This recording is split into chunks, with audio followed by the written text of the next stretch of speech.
Big booty bitches. I'm gonna kill you. Yeah, we just started. Um, okay, so this is a special thing.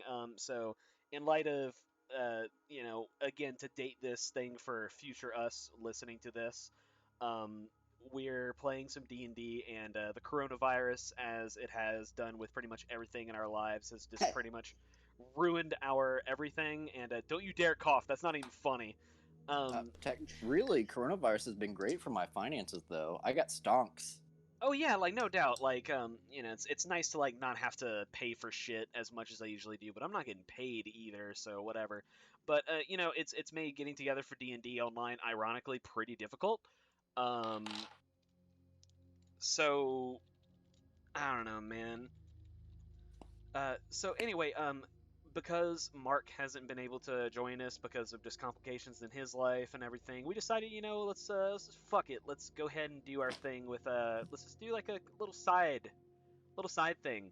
So this is And our. Tyler Go and ahead. Tyler said it. Tyler said that this is semi canon, so me and Josh can't fuck up the world. Well, I was gonna get to that. So Fuck up the world yet. God, y'all are the worst. I swear to God. Um. So anyway. So yeah, this is the Sunless Citadel. We're gonna be running the Sunless Citadel. So this comes from the book called Tales from the Yawning Portal. It was one of the first, I think, things released for Fifth Edition. Uh, and it's a really cool thing. Like I really love it.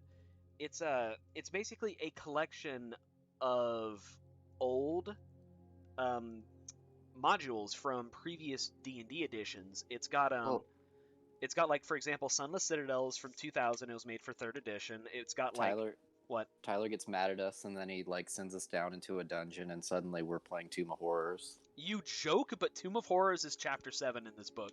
Yep, I Tyler, have it. Um, I'm sorry, I'm gonna have to go, dude.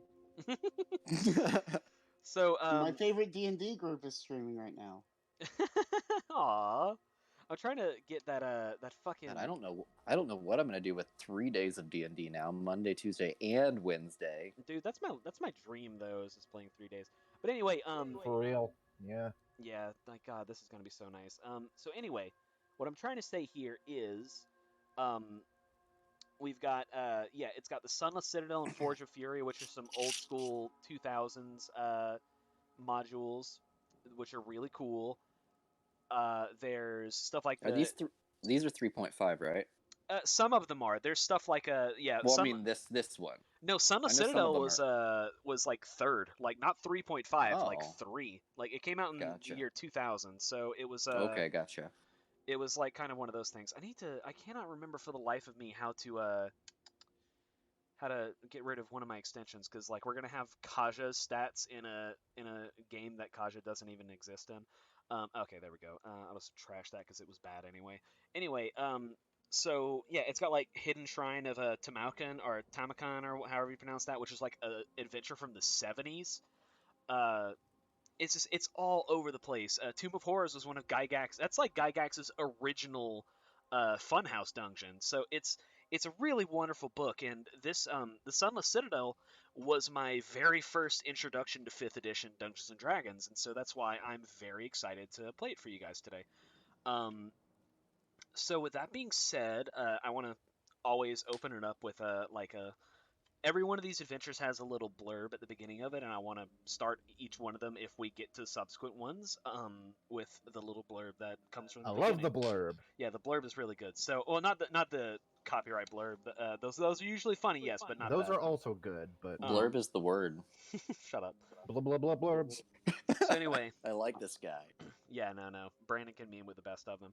We'll get to that in a second. But anyway, all things roll here. Horrors of midnights, campaigns of a lost year, dungeons disturbed, and groves of lights, echoing on these shores still clear, dead ecstasies of questing nights, yet how the wind revives us here. So, yeah, Son of Citadel, mid 2000s, really cool first level adventure. The way we're doing this, hi kitty cat, I don't need you on my lap right now, is we're basically taking a break from Descent into Avernus because, again, we're an all or nothing group, so we don't do it without Mark if we don't have him. But instead, we are going to be like doing a tiny little alternate deal, where we play some of these alternate adventures. To that effect, we have some new characters, and we also have old long-term buddy of mine named Brandon from Canada, and he's going to be joining us as well because we all need D&D in this damn quarantine. So What up? yeah, That's a weird last name. Shut up. It's Canadian, if you can believe Oh that. yeah, from Canada, Canadian. That makes sense. Anyway, yeah, everyone's last name is from Canada. Justin Trudeau from Canada. But anyway, We're a big family. It's okay. I live in South of Canada. he does. Yeah, you're probably closer to him than we are. You're probably closer to Brandon than us fellow Americans. I can drive 30 minutes to Canada, but not civilized Canada. I can see Canada from my house. So anyway, I want to start with the thing that we always start with, which is introducing the characters we're playing. I'm going to start left to right on my title card here. Josh, why don't you tell us about your character? And it's always me first. I am playing Arctos Kaleson. Arctos is a level 1 sorcerer tiefling. And Arctos has some weird stuff going on. So, like, he's a tiefling, born into a tiefling family, fairly normal, average background. Had some magic users in the family, so figured, heck, I want to grow up to be a wizard. And then all of a sudden, he just kind of got very good at magic from people who are thinking it's his ancestors, but he doesn't really know. But unfortunately, whatever kind of magic it is doesn't play well with his natural magic of being, a fucking tiefling. So he kind of has some wild magic stuff that happens every once in a while. So things are gonna get a little crazy, I think. Oh, Dig. All right. Isaac, why don't you tell us about your character? All right. I'm playing Morven Dallanthan. He is a level 10 Wood Elf Ranger. And He's a level what now? level 10. Ah, yes, of course, because it's a level 10 adventure, the Sunless Citadel. Recommended I have to get some levels. recommended for player characters of level 10 and below. This is really fucking easy. I missed the 0, guys. No, I'm playing. It is Morven Dallanthan, though. He is a Wood Elf Ranger. He is level 1. But he is basically gonna be. I mean, he's pretty stereotypical elf ranger. He's very in tune with nature and all things green and luscious. He is kind of a loner, taking it upon himself to kind of make sure that all is right within nature itself and to prevent things that are not natural from occurring or set things into the natural order of things. Yeah, right on. And last but not least, Brandon, how about you tell us about your character? Soul Rune, level 1 paladin. She is also fairly stereotypical for a dwarf. She's not exactly clumsy or stupid so much as she's just really focused on doing what she does, Yeah. She's a farmhand, and she's a member of the faithful of Shantea, and the head of that clergy has said, hey, there's some weird shit going on. Maybe you can go, see about that. And Silverune said, okay, I go, boss. Yeah, fuck yeah. All right, that's our 3 characters. So because this is taking place from the book Tales from the Yawning Portal, it's very appropriate that you guys end up in Waterdeep. That being said, we need to think about how you guys got there, which luckily I've taken this into account and contacted each and one of you guys about how y'all got here in the first place. So we're gonna do that. Just change the music here real quick. Oh, I got you. I got you. No, you don't. No, you don't. No, you do not. So let's see. Stop, clear, and I'm gonna be better. I'm getting better at running this bot as like time goes on. But let's see. I think it's skip and then play. That's what it was. Yes. Don't you dare, Josh. Don't you dare. I'm gonna block off this block off this damn thing. Um, y'all are the worst. All right. Anyway, so hate y'all. Y'all suck. Anyway, putting shitty meme music in my goddamn queue. So this is why I'm gonna block y'all from being in that channel. So anyway, it's a lovely day in Waterdeep. Oh yeah, that's right. So for those of y'all who don't know, we kind of have been keeping a continuous canon going on with all of our adventures. And it's just like this is what we've been doing, and it's been it's working out for us pretty well. So this is taking place 5 years after our Dragon Heist campaign. So it is, and if I can find my notes real quick, because I have my notebook right here.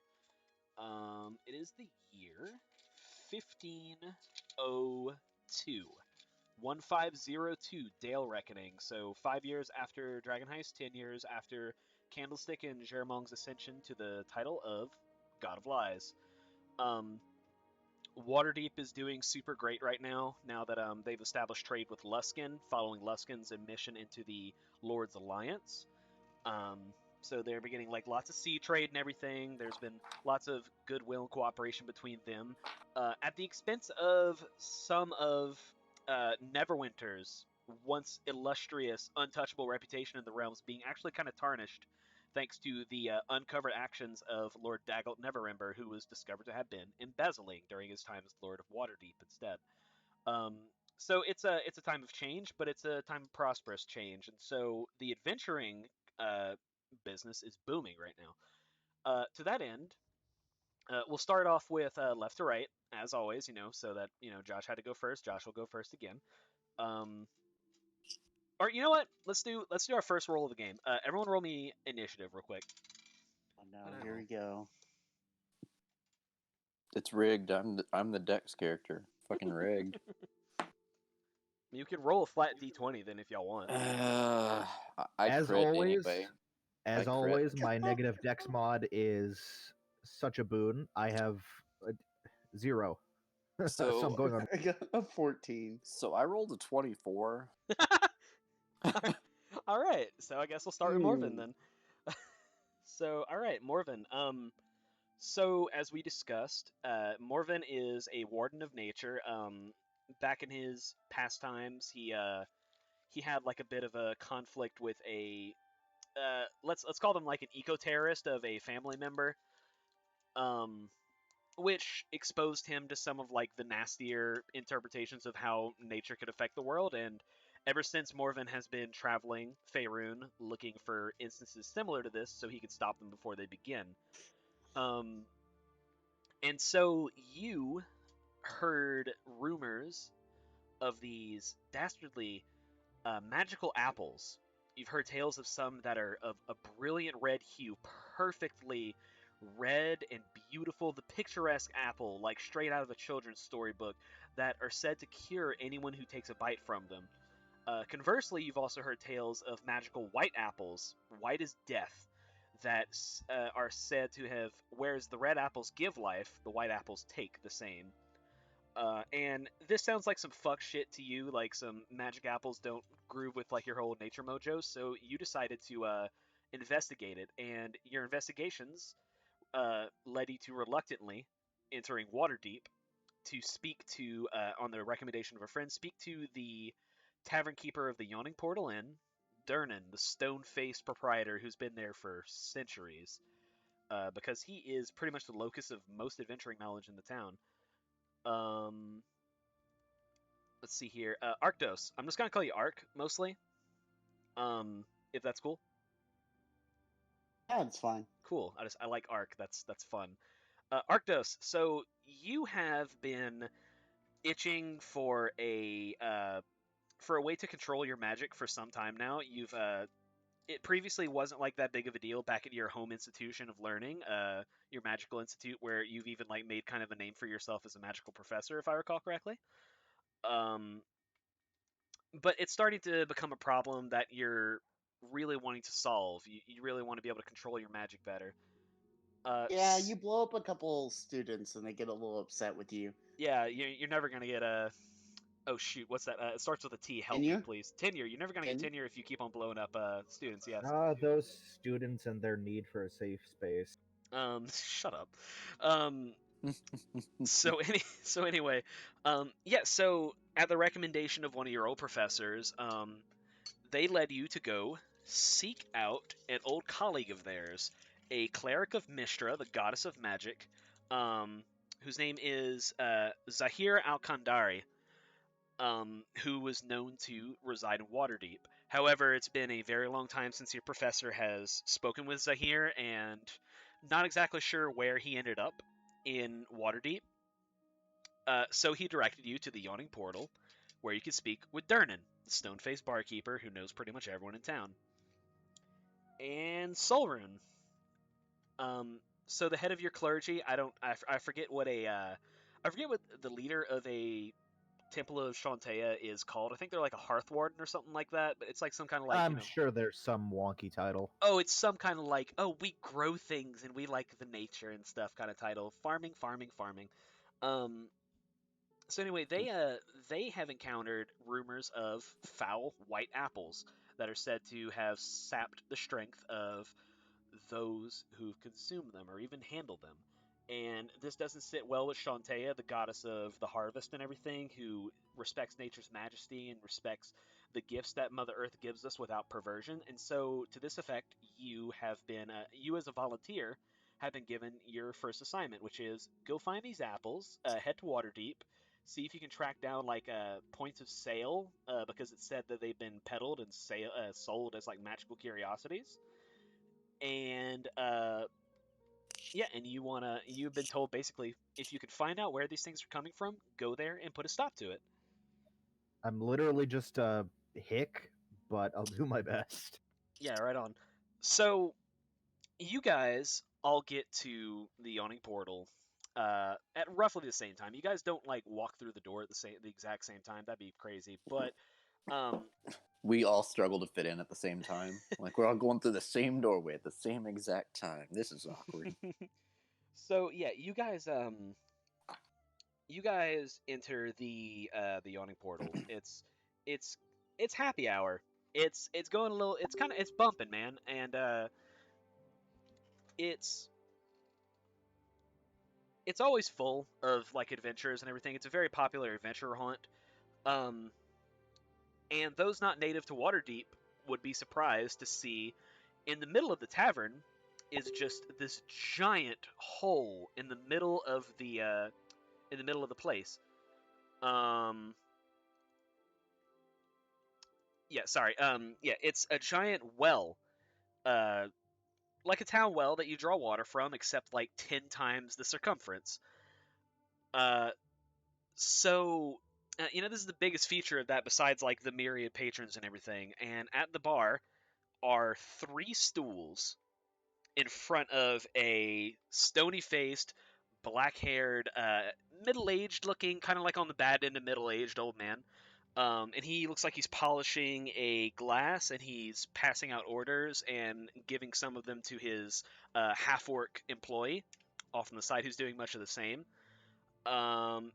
And yeah, the three bar stools in front of him appear to be the only empty chairs in the entire place.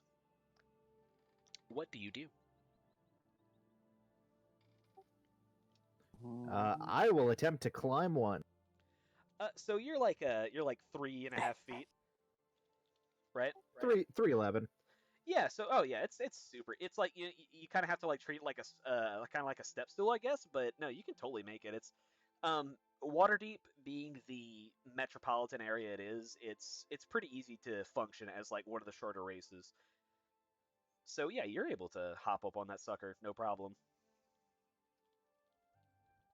And Durnan, again polishing his mug, he says, Yeah, what can I get for you? Apples.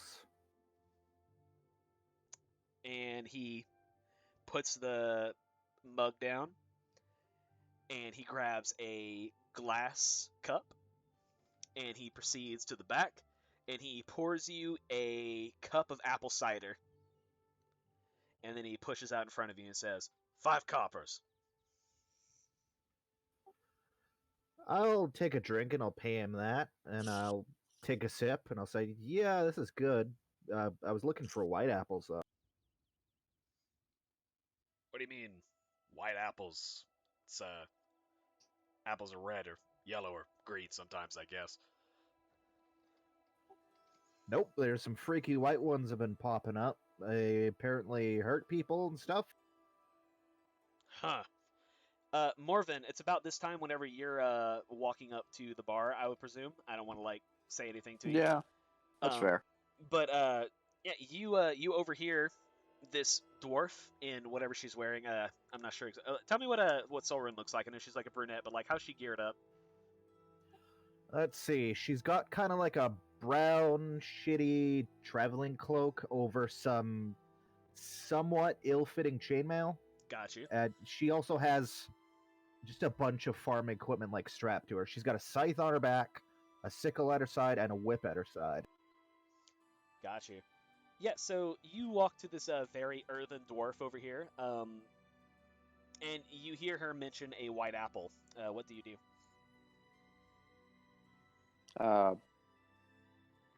And I'll walk up to the bar and be like, "Oh, white apples aren't privy to this location. If they were, that would be just unnatural."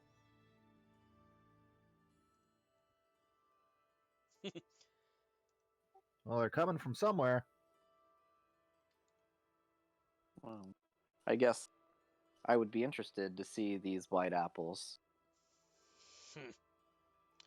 I might know a little something, but it'll cost you a drink there, Mister Master Elf. That's fine. I'll take dealer's choice. Surprise me. And he goes and he gets one of his freshly cleaned mugs, and he pours you this obsidian black liquid into it, and it froths up a little bit. It's got a very heady froth. It's like it looks like some serious like thick malt liquor, like drink it with a spoon kind of malt. And he pushes it up towards you. Burn Shadow Ale, 10 coppers. All right. I pay the man, and I take a swig. Alrighty. And Arctos, how are you playing this as you see these two folks grab the the second and third to last stools in the place? I think Arctos is gonna see this and hurry over to the bar because he's like got to get his information and he's getting a little, uh, antsy about it. Right. And when he gets up to the bar, he's gonna wave down the patron and kind of wave him over. Oh, you're talking about Durnan? Yeah. Okay, cool. Yeah. And Durnan is standing like less than like a foot or two away from you, so you don't really have to wave him down. But you still. I 100% do it Yeah, anyway. I was gonna And, say like yeah, if you want to do it anyway. He's Oh, that yeah. shitty guy at the bar that's holding up his Hello? empty glass. Yeah, what can I get for you? Hello, Mr. Bar Patron. My name's Durnan. Durnan, yes. It's good to see you speak common. If you could, I am looking for the Church of Mistra.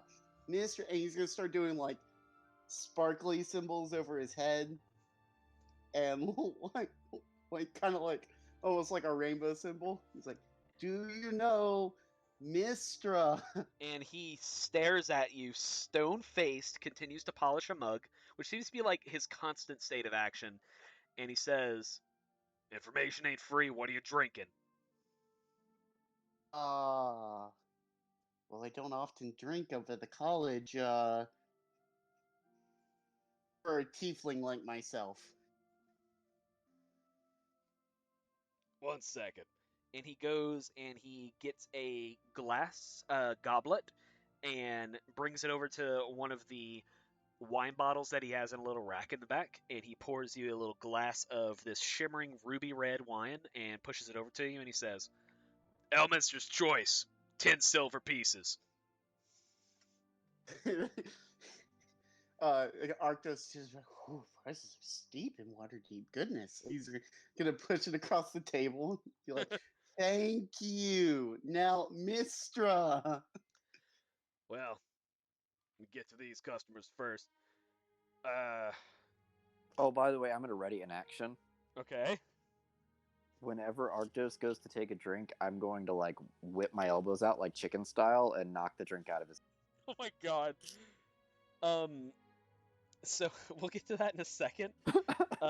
Getting party cohesion off to a raring start. Love it. Woo! So Durnan looks at you and he looks at you, Morven, and looks at you, Solrune, and he says, heard something about some weird apples from a shopkeeper in store. Bit of an oddball, that one, but you might want to pay him a visit. Name is Zoblob. He's in the dock ward. Time to become the chosen one again. He runs a respectable pawn shop business. Bit weird, but whenever he was in here last time, he mentioned something about an apple, some such. Not regular. I think it might have been white. Pay the shopkeeper a visit. God. And you, kid, not far from the dock ward. Let's see, should be a shrine, a temple of Mistra in town. We've got pretty much a temple to every damn god under the sky over here. You head on down that way. Might be able to turn you to whatever you're looking for. And I mean, Arctos is just gonna a little too loud. It's just gonna be like, "Thank you," and then turn around and on the bar stool to kind of take a sip of his drink as he gets up. Morven, make me a melee attack.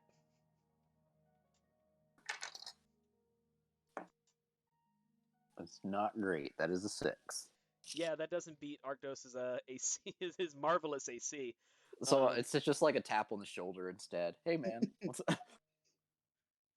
You do like a really smooth recovery. Arctos is just gonna look at you and be like, "Excuse you." This bar just isn't big enough. Are we doing this? He's like, "This is why I don't patron places like this." Oh. I'm sorry that not all of us can be as highbrow as you, my friend. He's just gonna continue getting up and taking a drink. Solon is gonna kind of give you both some side eye, like what the fuck, and then she's just gonna drink some cider. Oh. It's some pretty bitch. Go ahead. And I'm gonna look over at Solrune and be like, well, it seems that our paths may have intercrossed. I'm not usually one for company, but given what I know of this nature as well, I may have been a little facetious in my knowledge as well, so I would welcome any assistance in this matter. Is that some kind of come on? Yes. Yes. I would like to make a melee attack now. Yeah, run. 13 to hit. I don't think that hits. No, it does not. She tries to grab you, but you pull back or whatever the hell. Nope. I mean, I'm sorry. I thought you were joking. I was joking. Sorry. Sometimes I forget that my humor is a little dry.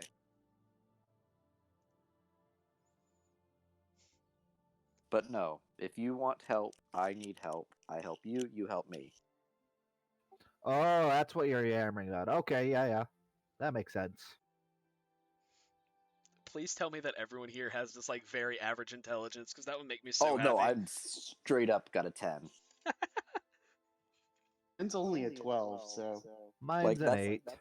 Yeah, that's why. Oh my god, we literally have one brain cell between this entire party. I think no, it's a net 0 brain cells. You know, Arcto- Morven is definitely using words he doesn't really know what they mean, just out of context, because he doesn't know the true definition.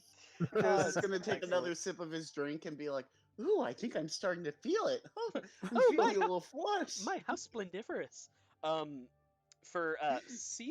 For seasoned drinkers of wine in the Forgotten Realms, Elminster's Choice is one of those expensive by name drinks, but it's super light. Like even among wine, it's like not super heavy. Um, so this is all up to Arctos being a lightweight, I guess. Yeah. Morven, your drink is a Burdusk Midnight, I think is what I called it. It's very dark. It's pitch black. It's like Guinness, but like worse. Oh yeah, I'll Um, have a pint of the black stuff. oh yeah. Um, and your apple cider, Solroon, is nice and hearty. Makes you feel warm. I like Uh, it. So anyway, so the two of you are going to be going to visit Zoblob, the shopkeeper, I take it? After I finish my drink in a hurry here, yep. Of course. And would you like to, and of course, always let me know if you want to take a look around any place, because, Waterdeep is super interesting. Um, and there's plenty of people in the Yawning Portal right now. Let's see here. Let me see. Okay. Yeah, if you guys want to head straight to the shop, we can do that, then we can get to Arctos afterwards. Sounds good. All right. So, let me find it here. You guys go to the dock ward, and it doesn't take you super long to find Yield Zoblob shop. Mostly because it's like super obvious from the outside. It's got a giant sign out in the front, and it's got a very prominent stuffed beholder in the center as like a centerpiece as you walk in. Yeah, so you walk in and you notice that the stuffed beholder has blindfolds over every one of its eyes and its eye stalks. And as you push through the front door, which is less of a front door and more of a bead curtain, um, there's purple billowing smoke that just exudes all throughout the entrance, and you guys push through to find the interior of this shop is entirely purple, and everything on the shelves, which are purple, everything on the shelves is painted purple or seems to be naturally purple. You see like a purple watermelon, a purple set of gemstone dye. You see a letter that is written on pure purple parchment in slightly darker purple ink. I don't think what we're looking for is here. Here they have information, not apples. Yeah, And but the s- apples are white though, and everything here is purple. And so Mm. as you enter this place, you hear from beyond a desk or a shelf, whatever. Oh shit, like a kiosk. Um, you hear a voice and it says, "I'll be with you in just a moment." And out from behind the little kiosk walks a gnome, a deep gnome, a Zwerfneblin if you want to be fancy about it. Um, and this guy's wearing purple robes. He's got a white beard with a very elaborate mustache, which the tips of which have been painted purple, and he's wearing on his head a little hat that is supposed to look like the head of a beholder. And again, all the eyes and the eye stalks have been blindfolded by pieces of cloth. He says, "Welcome to Yold Zoblob shop. I'm Yold Zoblob. How can I help you today?" I'm looking for something white. Do you "Well, have anything that's white? I don't think you're welcome in this establishment, thank you very much. You will respect my purple wares or else." I think what my friend is saying is we were told that you might know something about something white, but no, that you wouldn't have purchased it. Like, we clearly see that you have higher taste, but you might know where some of the riffraff stores these items. Roll me a persuasion check at advantage because you're flattering him.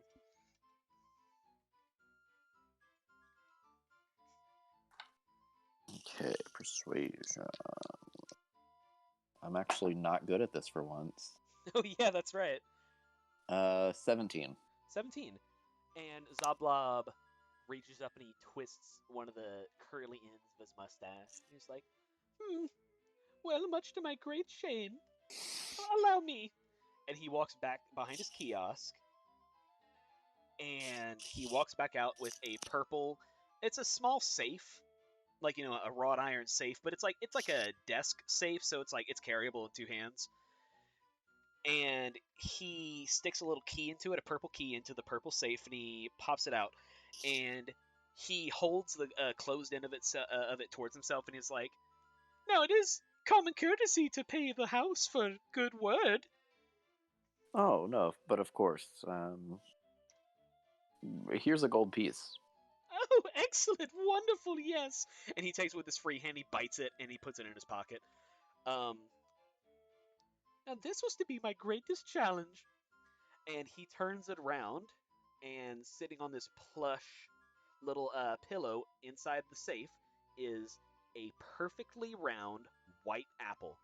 And it looks gorgeous, beautiful. But something doesn't look right about it, like to your eyes. Well, not to your eyes, but like to your heart. Your eyes see this perfect little apple, but something about it just throws you off. Um, y'all can roll Arcana if you want to. Are either of you proficient in Arcana? I am not. No. I am also not. Then don't worry about it. So yeah, just something about this apple is just extremely off, and he's like, "Yes, I purchased this to be a pet project. Would love to have sold a magical purple apple, and well, white is the easiest canvas upon which to empurple my wares, but unfortunately, this just resists all my attempts to paint it. Even touching it makes me feel rather sickly. I've been trying to break whatever sort of enchantment it may have on it, but I've had no luck." Do you mind if I give it a touch? "Oh, I don't recommend it, but you are certainly willing to try." I'm gonna grab the apple. Make a Constitution save. Wah wah. I don't suppose I'd get advantage to resist poison? No. Okay, It's one not second. poison. It's magic. That's a 7. Okay, you take 8 necrotic damage. Holy Ooh-wee. crap! It was a Ow! And that's when the wizard died. so Good thing. well, no, okay, so you grab the apple with like a gloved hand, and at first you just feel like a wave of nausea.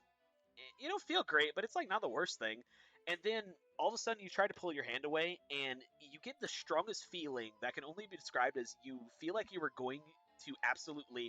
just absolutely certain that you were going to die. I'm going to throw it back in the safe. So whenever like you realize this, you manage to jerk your hand away from it. And whenever you look at your hand, like the palm of your glove is just oily black, like just covered in like this oily black substance that appears to evaporate immediately. And Zoblob looks at you, and he shows you his own glove, which is purple, but a very dark shade of purple that's obviously been scuffed up and like oiled up. And he says, "I told you, I'm not sure what to do with this thing, but ye old Zoblob never backs down from a challenge. Are you interested in purchasing this fine specimen? I imagine not after what it just did, but maybe you have an interest in these sorts of things." Well, I don't know. It's not I'm gonna go ahead and use purple. healing hands on myself first can- of all. Yeah, you can do that. What was that, Morven? It's not purple, but what if I bought a purple sack for it, and and I pay for the purple sack, and you just give me the apple?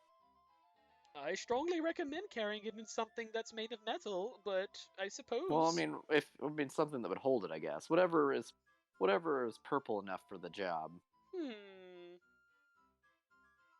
I suppose I can part with this. And so he goes and fetches a. I can't believe I'm gonna give this to you. How much gold do you? He brings out what looks like basically a Crown Royal bag. And he holds it open, and he's like, "This thing right here is oh shit, like I always forget like how much these things cost. This is a minor bag of holding. Not as powerful as the normal stock, but it'll be able to carry a couple things in an extra dimensional space. I'd be willing to part with it for 25 gold pieces. What about 9? Little bit out of my price range, I'm afraid. Man needs to make his living, and even off of this one little thing, it's a project I'm very much looking forward to conquering, but, you know, if profits to be made off of it. What about... I have 9. So what about 18? Persuasion check. At advantage because you're both helping. Does the paladin who rolls out of charisma want to roll persuasion? If the DM will let me do it. Yeah, go ahead. 15. All right. Considering I only paid 2 gold for the damn thing, absolutely. And he he swaps it out and gives you, and he like basically takes the bag of holding and dumps the apple into it, and then hands you the bag. And this is what I'm going to be calling a minor bag of holding. It's essentially a bag of holding, but it can carry like just generally less. Cool. Cool. Yeah, and like I said, it's basically the size of a Crown Royal bag. And if you're interested in knowing, the merchant that I purchased that from said he got it from a small village in between here and Neverwinter. It's called Oakhurst, which is a very, very rustic name, if I do say so myself, but that's how the people in the countryside do it. Yes, I think that might be worth paying them a visit. Yes, just be careful. They known to have goblins in the area, and well, you know how goblins are. Oh, goodness me. They like pizza. Yeah, the one very memorable thing about goblins. Is there anything else you guys want to check out in the old Zoblob shop? I am poor. I am also poor. So no would be the correct answer. Gotcha. All right. Arctos, how are you doing, bud? Great, man. I've had something to drink, which I could probably count on one hand how many times that's happened. I'm like walking down the street, feeling kind of giddy towards the church, ready to go meet this person. All right. So yeah, you enter the Church of Mistra, which is this beautiful marble building with stained glass depictions of Mistra, who is always depicted as like a beautiful woman with long hair, with like stars in her purple and blue and pink hair. She basically looks like she has nebulas in her hair. Um, and you walk in here, and there's like floating crystals of every shape and size and color just floating through the air. And you see like young children practicing cantrips and producing small flames and maybe accidentally blowing themselves up harmlessly, but they do have soot in their face. um yeah, and you see at the altar, currently reading through a tome that he has floating in front of him with like some magic runes not only on it but like floating around it. This man appears to be a fire ganassi, given by the fact that his hair is literally fire. And he's paging through, and he looks up and he says, "Oh yes, how can I help you?"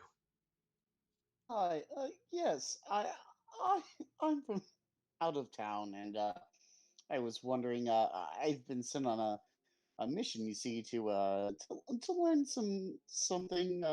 And I was pointed here by a professor of my. Anyway, I'm looking for somebody very specific that's supposed to be tied to this church. Oh well, yes, I'm the high priest of the church. I would be happy to direct you. Yes. Who is this person I'm looking for again? Zahir Al-Kandari. Okay. Would you happen to know someone named by the name of Zahir Akandari? Well, I certainly hope that I would know him. He's me. How can I help you, son? Have you been sent Can I here? hate you, Tyler? How can I help you on this fine day? What can this servant of the goddess of magic do for you? Yes. See, I was sent here by one of your old compatriots from my college up in where was this? Neverwinter? Is that where we decided I'm Yeah, from? yeah, I believe we said you're from Neverwinter, so up in the Yeah, north. from right outside of Neverwinter, and you see, I have issues with my magic sometimes, and I was wondering if maybe you could help me with the more academic side of finding out why that may be. Well, before I inform you of the unfortunate circumstances revolving around that, cast a spell for me and try to tap into the error in your magic. Uh, do this for me, Josh. If you acquiesce to this, I will need you to roll on the wild magic table. Okay. He's basically telling you to force a wild magic surge. Sweet. I guess I will cast. Uh, It doesn't matter what you cast. Just roll on the wild magic table for me. Fireball.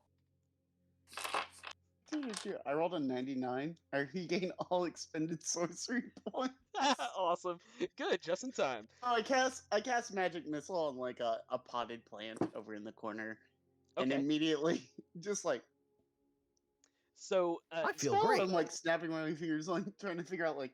well, so what happens is you try to force like some magic force towards the potted plant, and you swear you could see the potted plant shiver in fear for a second before like the magic coming out of your fingertips. You see it's a magic missile for like less than a second, and then it coalesces into like a white mist, which immediately whips back and like washes over your face, like just like gentle spray of like soothing mist, like you're walking into a plant store or something like that, and you feel great, but it's like that's not what you wanted. And he says, "Ah, yes, yes, I see. Hmm. Well, certainly this is quite an unusual case, but not exactly something I've never seen before." I'm gonna look at him and be like, and kind of really embarrassed, and my purple skin goes like an even darker shade of purple, Good. and I go, it's usually more explosive or maybe even more random than that. He's kind of like covering his eyes, like he's embarrassed that he messed up at messing up. Man, Zoblob would have loved you. Oh yeah, no shit. I am purple, and I did not go to the purple shop. That is true.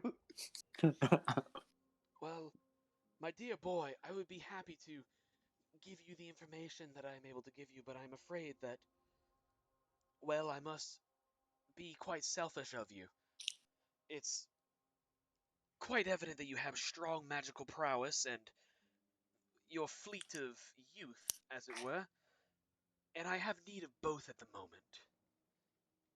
What do you say to a trade for my knowledge and my assistance? That seems fair. Yes, I believe I could do that. Is there some kind of study you need done, or maybe a census? I know that that's supposedly coming up soon in Neverwinter. I don't know about Go here, door but to door to every house in the city. In Waterdeep, the and I biggest want you to metropolitan. count every person from Waterdeep specifically. And yes, we're going to There- roleplay it in real time. there were those who will not try to avoid you and do everything they can to stay, as the kids say, off the grid. But you must force your way into their house and demand they say how many people live there. Those damn druids. No, he says, no, no, I'm afraid it's nothing as trite as that. In actuality, a student of mine, it's a young human woman, Sharwin was her name, Sharwin Hugh Krell. Well, Sharwin Williams. no, shut up. She's always been a bold one, very confident in her spellcasting, and I believe this confidence has gotten the better of her. She's from a small village towards your home of Neverwinter, of Oakhurst. She recently declared that her magical power would help her cleanse a abandoned ruin in the vicinity of her home, a ruin they call the Sunless Citadel, and she left before I could convince her to do otherwise. It's been a number of 1 week days. since you looked at me. Shut the fuck up, God. So quite some time since I've heard from her, and while it's normal that these trips can take a number of days to go to and fro, not counting exploring a ruin, I still fear for the girl. I ask that you travel to Oakhurst, you attempt to find any trace of her, and if you cannot convince her to come home, or No. mischief forbid something has happened to the poor girl, I implore that you at least inform me. Once I know that her fate, one way or another, has been ascertained, I would be glad to teach you how to control your magic to the best of my abilities, free of charge. Is this Oh, acceptable what to you? what a wonderful deal. Yes. Are you thinking that maybe she's been injured or lost somewhere? Like, If she intended to make for the Sunless Citadel, which she mentioned she had hired a few adventurers not unlike herself to brave the ruins, the Sunless Citadel, I know little about it personally, but rumor tells that it is home to a veritable army of goblins. Not to scare you, of course, but I do fear for the girl, and, well, always a favorite student of mine, and if I can't assure her safety, then I don't know how well of a teacher I would be. well, I believe that in that case, I will do what I can to assist you. Very good, thank you. Best of luck, and, well, take this with you. And he presses into your palm a small glass bottle with a little bit of a swirling purple mist in it. And if you tilt the bottle, the mist changes color depending on like how the light hits it. And he says, "In a time of need, break this open, and Mister will be with you." Says, Um, "Oh, I see it. It kind of matches me a little bit. and How also clever." and also with you. uh, so go ahead and mark down. You have a potion of bless. Bless up. Alrighty. Um, so is there anything else any of you guys want to do in Waterdeep before we head out to Oakhurst? Hey, give me just a second. Okay. Oh, I don't have enough money to buy Yeah, healing potions right now. I want to go and open a tea shop No. with no capital. Go die.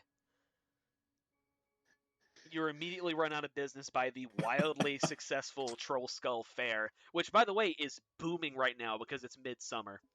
Hey,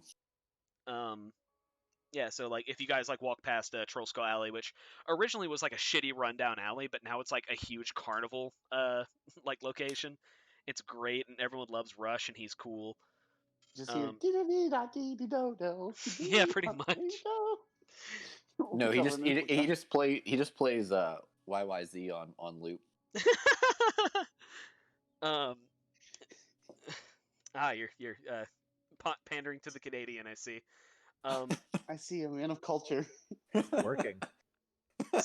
So anyway, yeah, so barring you guys wanted to do anything, so it doesn't take much to like get some horses or whatever have you for the journey up north to Oakhurst.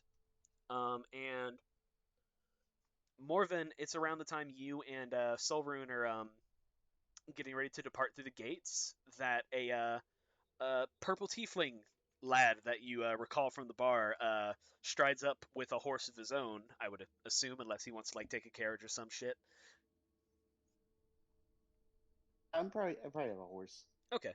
Yeah, so it's like, you guys are like getting situated at the gate and then you see this purple tiefling lad. What do you do? I'm mumbling to myself. I'm like, so if I need to go to Oakhurst, then I probably need to head this way and then maybe stop here for a rest. And I don't. Are you lost? Oh no, I'm just going. I'm going this way to Oakhurst. Thank you for asking. Though it's very Well, very kind of you. Oh I mean, no. if you want to go that way, but it's going to take you a lot longer to get to Oakhurst that way. He's just gonna stop. and kind of look at the map and look at you and look at the map and be like, is there something that you know that I don't that's marked other than what's marked on my map? Because as far as I know, I mean, I followed it here from Neverwinter, and it seems quite Regardless fair. regardless of which way he's holding the map, I'm gonna walk up to him and turn it upside down. And Arctos, like you're from Neverwinter, so like it's you've probably actually passed through Oakhurst on your way here.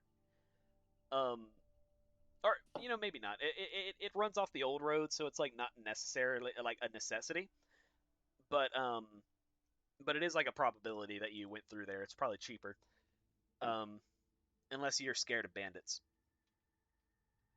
Uh, we're gonna 1 second. You have an upside Give down me map. Roll insight, maybe. Yeah, like roll me just a flat I intelligence. just rolled an intelligence save against it. That's exactly what I was gonna say. I got a 13, so I figure I'm probably smart enough to look at it and go, Yeah, you're for a second you question which way is south, but then you're like, no, I see a compass rose right here. You were holding your just thumb gonna against turn it. it Oh, back. you said east? I thought you said west. Yes, it's seeming more and more like you might need my help to get to Oakhurst. If that is where you're planning to travel to, would you like to accompany me? Sure. I mean, I got this elven blood, so I don't get lost easy. But Is that I'm in for a good laugh. Is that what your elven blood does? Yes, I do need somebody to attend to the horses anyway. Oh, yes, I guess that's fine.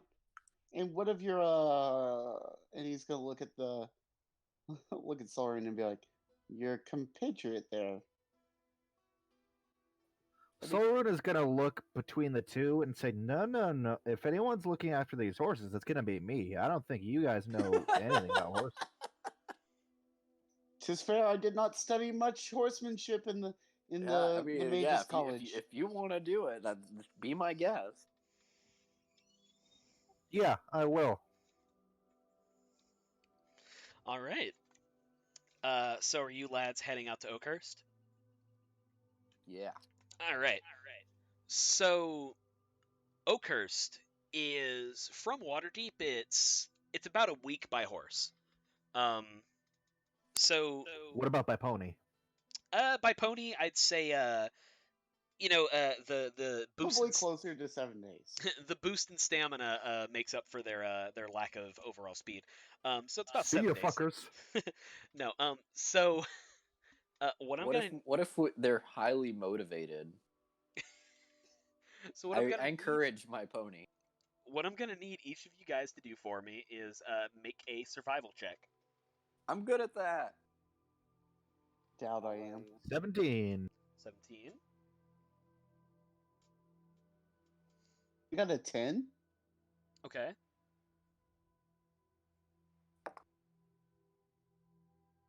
$16. So your journey to Oakhurst is relatively uneventful. You guys pass by like some old landmarks. The way to Neverwinter. So, It's question: what's up? what is this terrain? So you guys are in the Sword Coast North, which it's probably not at all unlike like southern Canada. Like to be totally real with you, because Neverwinter. Go ahead. Would you say it's a forest? Yeah, it's definitely like some arboreal forest. So I am particularly familiar with one type of terrain that is called forest. Hey, excellent. Um, and this is great because, like I said, this is like definitely like some arboreal forests. You see like some evergreens and stuff like that. Some tall pines and stuff like that. It's generally chilly all year round until you get near Neverwinter, which is called Neverwinter because the fact that it's like by a lake just and by the river keeps it like just generally unsnowed all year. Um, but yeah, it's chilly. You probably need like a light jacket on most hot days, and on cold days you need like some actual protective winter gear. And you guys are turning a bend. You think you're like around maybe like a day's out from Oakhurst, and the day's getting close to ending. And I need you guys to. What's your passive perceptions first of all? Probably not great. 13. 13. Mine's 10. 15. Oh, it's wisdom based, not intelligence based. Okay, I'm good at that. Yeah, I'm in a constant state of mumbling to myself. I think that's appropriate though. I think that's very very appropriate character wise. So you guys are like trying to get your horses to like a river or a pond for like stop for the night.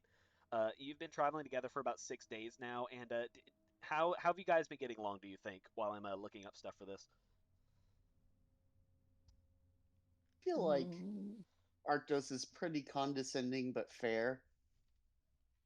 Yeah, Like, and if and they have more than questions, I try to answer them to the best of my ability. But sometimes I will like explain like they're 5-year-olds. and Morven is very much just playing like a blatant blatant jokes and lies and stuff, just kind of in demeaning fashion, but nothing too in like kind of like the Matt thing, like just kind of doing like random bullshit like that prove like to show that he thinks he's higher than them, but not really like anything malicious. Soren's gonna do her best to kind of ignore all the condescension and the blatant lying that's going on. It's not what I was expecting from Morven, to be totally honest with you, Doug. Like I was waiting for him to be like a total like the forest speaks to me and I know no humor. So this is great. Although if he is like it's a very like dry like I'm better than you kind of humor. Like it's he writes for Monty Python. right. It's not so much that he's like a jokester as much as he just like finds humor in belittling those that he feels are lower than him. Cool. So the dwarf and her two assholes got it. Arctos is very much that teacher who's like, I obviously know more than you because I have a degree in this.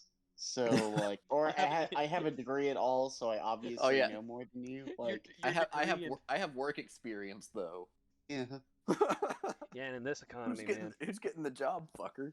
I mean, Sorun technically, will- I do have work experience. Solrune will chime in with like, "No, this isn't good grazing." So, Solrune, it's actually around the time whenever you're saying that like a certain area isn't good grazing, probably because there's like cattails outside of the pond, and like horses will eat anything, and those are probably toxic or whatever. I don't know what cattails are actually, but let's pretend that these are fantasy cattails that are actually poisonous to horses specifically. And it's around whenever you're explaining this that Morven, you notice a twinkle as the light bounces off of something amidst the tree line. Um, the other two of you, Arctos and Solrune, you don't have to make this, but yeah, Morven, you're able to like hop off your horse and easily dodge an arrow that comes flying at you. Solrune and Arctos, you guys notice Morven make this move, and you're both able to duck just in time for two arrows to fly over you guys as well. And I need you guys to roll initiative. Purdy, please. Cool. As I've proven before, I'm not necessarily good at that. I mean, I got the same roll as last time, a 14. I got slightly better. I'm going on 3. 16. Okay, need my fucking notebook. Like, make fun of Mark for never having his notebook, but here I am without a notebook. Well, I have my notebook. Where's my pen? God damn it. Okay, there it is. Sweet. Okay, let me just read that off one more time. Poison bull rushes. Honestly. We all crit. Okay, so Arctos. Yeah. What was your ace? It was your niche. 13. 13. Morven. 14. Oh, 14. 1-4. Thank you very much. 16. 16 for Morven and Solrune. 3. 3. Got it. And those guys got it. Yes, to be a cleric. It's a paladin. Paladin. Come on. Same deal, dude. Yeah, Nick- no. Same thing, No but they touch interest. same thing, but they touch themselves.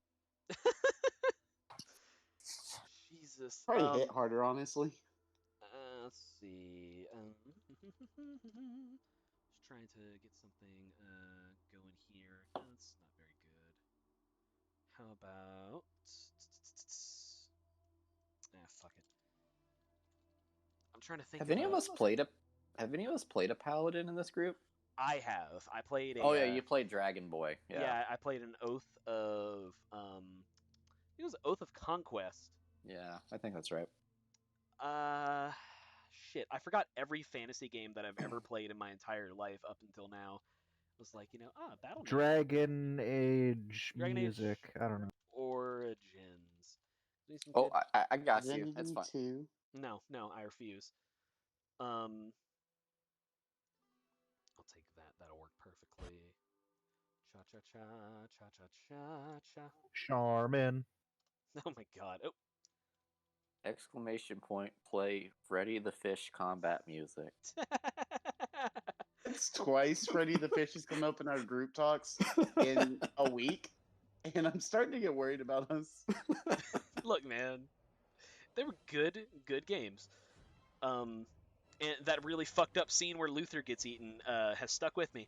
Anyway, Morven, as you get yourself ready for obvious combat, a number of bandits emerge from the tree line, and it looks like 4 of them with bows drawn. It looks like they thought that because they had you outnumbered, they could easily waylay your traveling party. What do you do? I'm gonna pull out my longbow and take a shot, and I'm going to use my sharpshooter feat with this. Okay. So I'm taking a -5 penalty. Okay. It is 17 minus 5 is 12. Wait, no, sorry, it's 17. Yeah. Okay. Yes, 12. Okay. So yeah, no, that misses as you launch your arrow. And it's going pretty square, but at the last minute, the bandit raises up his sword and just barely skirts it with his blade and deflects your arrow, only barely. Alrighty. Bastard. Next in the turn order is Arctos. And Okay. I'm off horse, right? Like you say, Yeah, you guys are. We're just assuming you're off horse, unless you want to be on your horse. I mean, whatever. I do not. I'll be on my pony. Oh boy, I have to look up mounted combat now. So, how far away are they? They're about 40 feet away. 30 feet, you say. How many are they? There are 4 of them. They're all roughly in a line. They're not practicing advanced tactics. Okay, I'm going to cast mage armor on myself. Okay. So the question is, what do you want me to roll on the wild? Oh no. magic? No. So anytime I cast a spell of first level or higher, you can choose if I roll, and then I have an ability that says I can manipulate the forces of chance and chaos to gain advantage on one attack roll, ability check, or saving throw. Once I do so, I can't do it again until I take a short or long rest. But before I get it back, you can have me roll if you want me to. No, I think Wild Magic's played at the DM discretion, isn't it? yeah, it pretty much That's is. exactly what I just said. No, you've been spending most of the day kind of focusing and just kind of being off in your own mind, and you're relatively focused for whenever this comes up. Is this Arctos' first time in real life or death combat? Probably. Yeah, probably the first real experience Arctos has had with people actually attacking him and not just casting fireball kind of close to him. And how does he feel about this? Probably not too good. Roll on the wild magic table for me then, please. I think that's what really does it. I've been training for. He's a little nervous. Go ahead and roll my wild magic for me. I think that's fitting. Okay, I got an 86, which is. Let me find it here. I cast mirror image. Okay. Oh shit. That's pretty cool. So I have 3 illusory duplicates of myself. Until the spell ends, the duplicates move with me and mimic my actions. Each time a creature targets you with an attack spell duration, roll a d20 to determine whether the attack hits one of them instead. Right. This So, is that rush signature move. oh yeah. And so this happens in addition to like what you cast, right? Yeah. Okay, cool. So yeah, you cast you cast mage armor as you've done several times before while practicing, and this basically like ethereal suit of armor forms over your body for a moment, and then it splits into three, and then or splits into three, and then you are armored, and you have these three illusory archdoses that are standing in like a triangle formation around you. Okay. Alright. I'm going to move to 60 feet away. 60 feet. Okay. Yeah. All right. Bandit turn, and they're going to act as a swarm because that's how we do. Bandit number 1 fires an arrow at one of the illusory duplicates and misses entirely. Bandit number 2, Soul Rune, what is your AC? 16. 16. That is a... So that does hit. Okay. So an arrow comes lashing out towards you from the tree line, and you take, let's see, 3 points of piercing damage from the arrows. It lodges itself in your shoulder. Ow. All right. Morven, what's your AC? 15. Alrighty. And the other 2 arrows that come launching towards you miss their mark entirely. Which brings us to Soul Rune. Okay, so the bandits are, you said 40 feet away in the trees? They have just broken the tree line, so there's like a 10 feet between them and the tree line now. So you have maneuvering area, but yes, they are 40 feet away. Cool. I'm going to move my mount ahead 40 feet, and the mount is going to take the dodge action because I don't want to get shot. And I don't want me to get shot. Okay. So we're going to be serpentining towards them. Okay, and are you making an attack?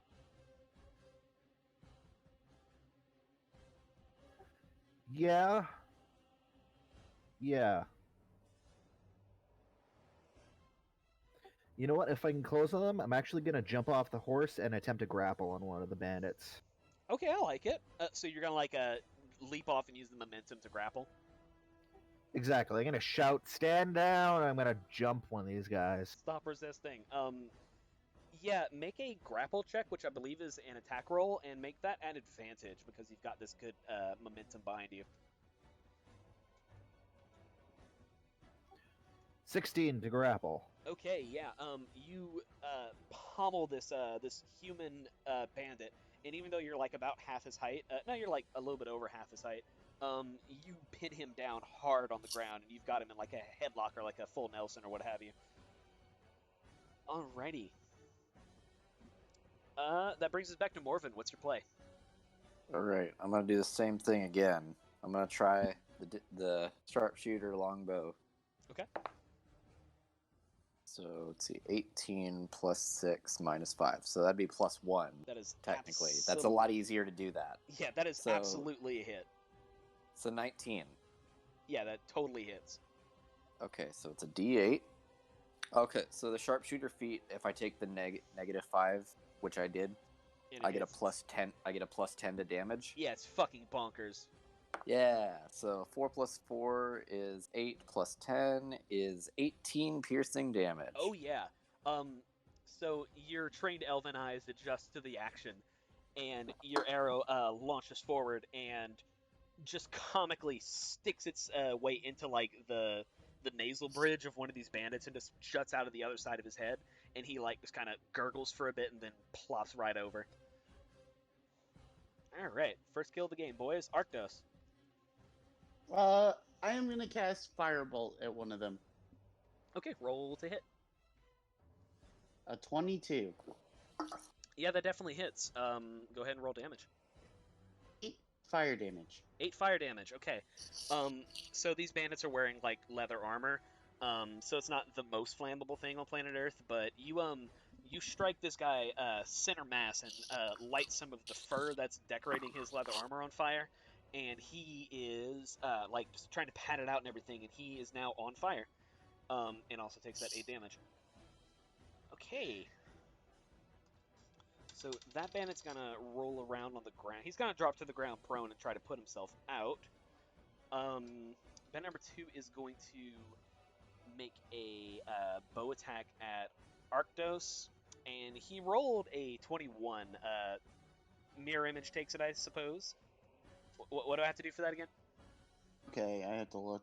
It's So- okay. So what it is they roll. They don't roll an attack technically. They roll. I think it's a flat. I can't remember if it's a. Well, regardless, we'll take the 21. That's fine. Yeah. But it's 8.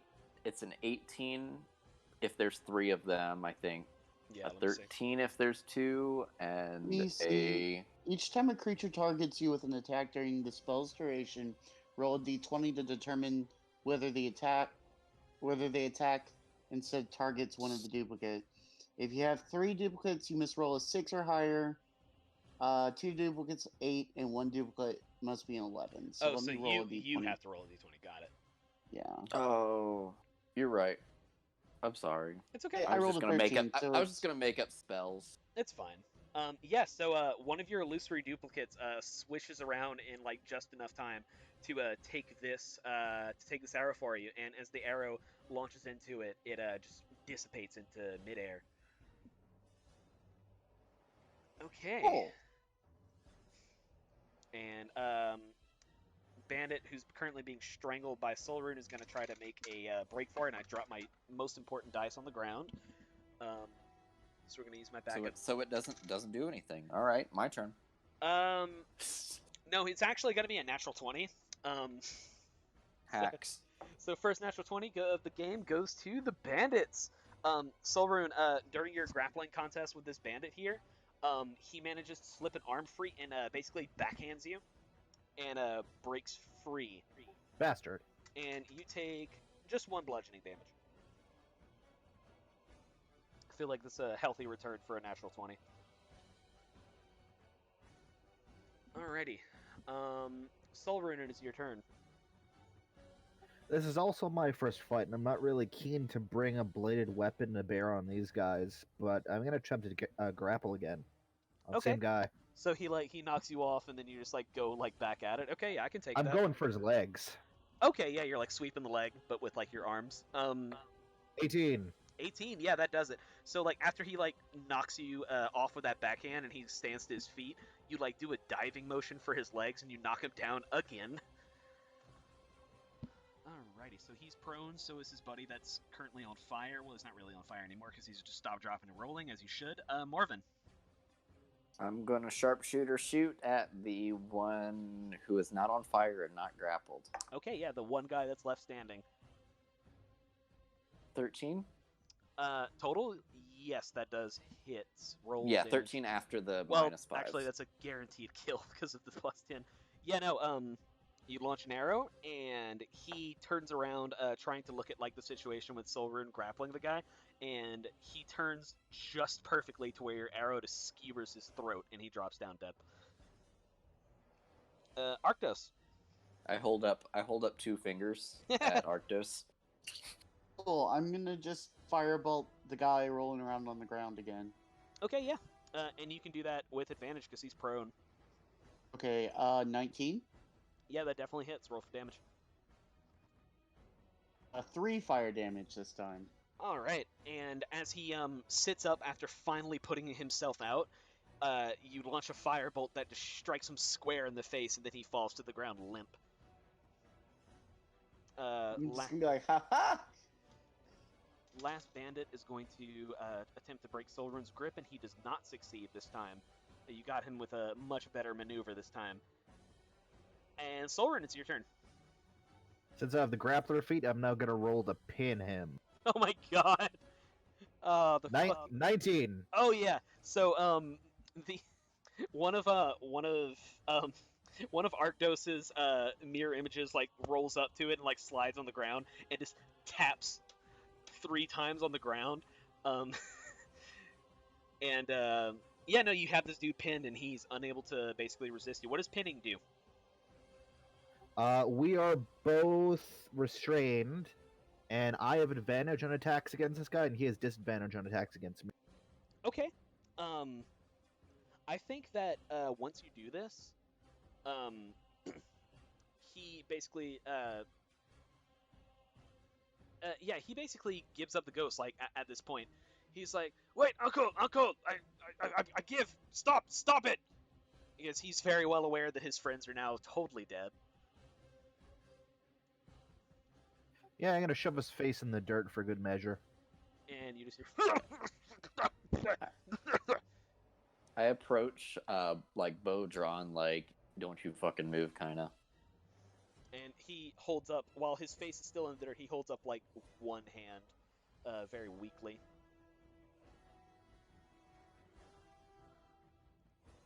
So did you guys knock out the others, or? Yeah, They're knocked out, all right. yeah. I mean, they're not waking up, so She'll look over at the cartage and she'll go, "Oh, okay." And do you let this dude up from the dirt, because he pretty much can't talk whenever you're doing this? He's like, let's tie him. Let's tie him to that tree.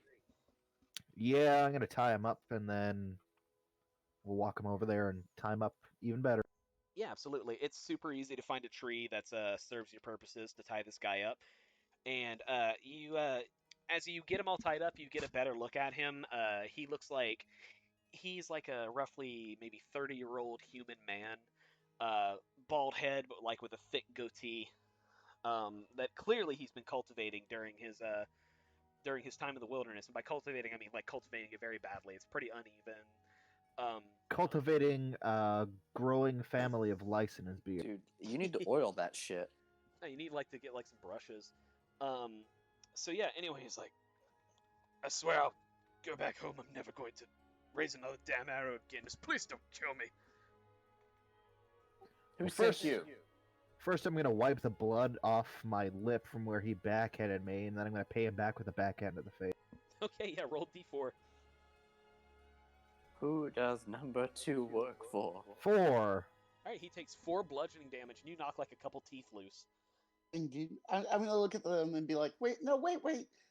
God, if you would, just let me speak to the man. I mean, he must have his reasons. Oh no, talk Yes. to him by all means. I was just paying him back for the one he gave me. And I'm gonna walk up to him and be like, Sir, I see no reason why you would have attacked us in these woods. Now, would you please mind kindly explaining yourself? Yeah, sorry. Me and these guys, we've been prowling for like a month.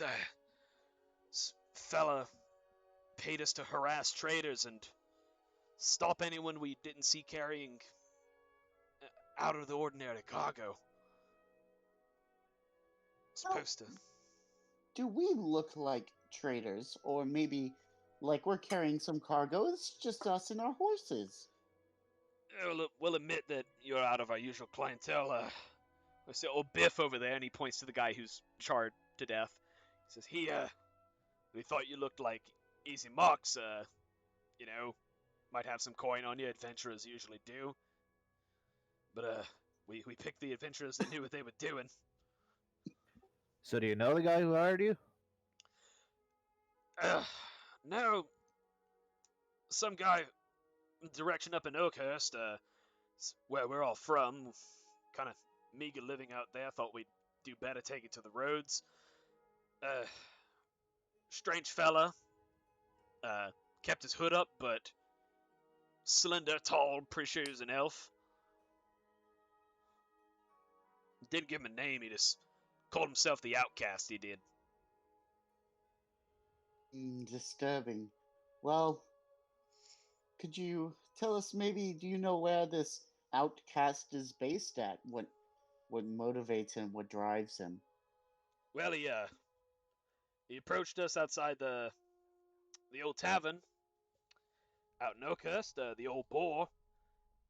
We were just hanging out in back as we always do because we're not allowed inside the establishment, but he approached us and told us about the job there, and he paid us up front and promised more for later. So, yeah, you're looking for Oakhurst if you want to know where he's from. I don't know where he's from beyond there. I don't know any damn elves who... Well, I don't know any elves who live out in Oakhurst. See. Well, he's going to... Arctos is going to think for a second and be like, well, I see no sense of untying you and letting you go. So, gentlemen, does anybody have some rope? He's tied up. Okay, good. Then I say we just leave him there. I'm gonna- fine with that. We'll let whatever guard captain, bailiff, whatever might be in Oakhurst know that he has a guy to pick. I'm gonna drop the people's elbow to knock him out, though.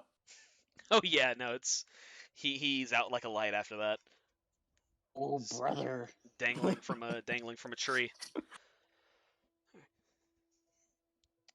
Alrighty, what would you guys like to do from here? You like to continue on, or anything you'd like to check? I will mumble some prayers. You mumble successfully. Let's do the thing, and I want to loot for coin. Excellent. Is this what adventurers normally do? Oh yeah, no, yeah, we kill things and take their money. Yeah, but these weren't things.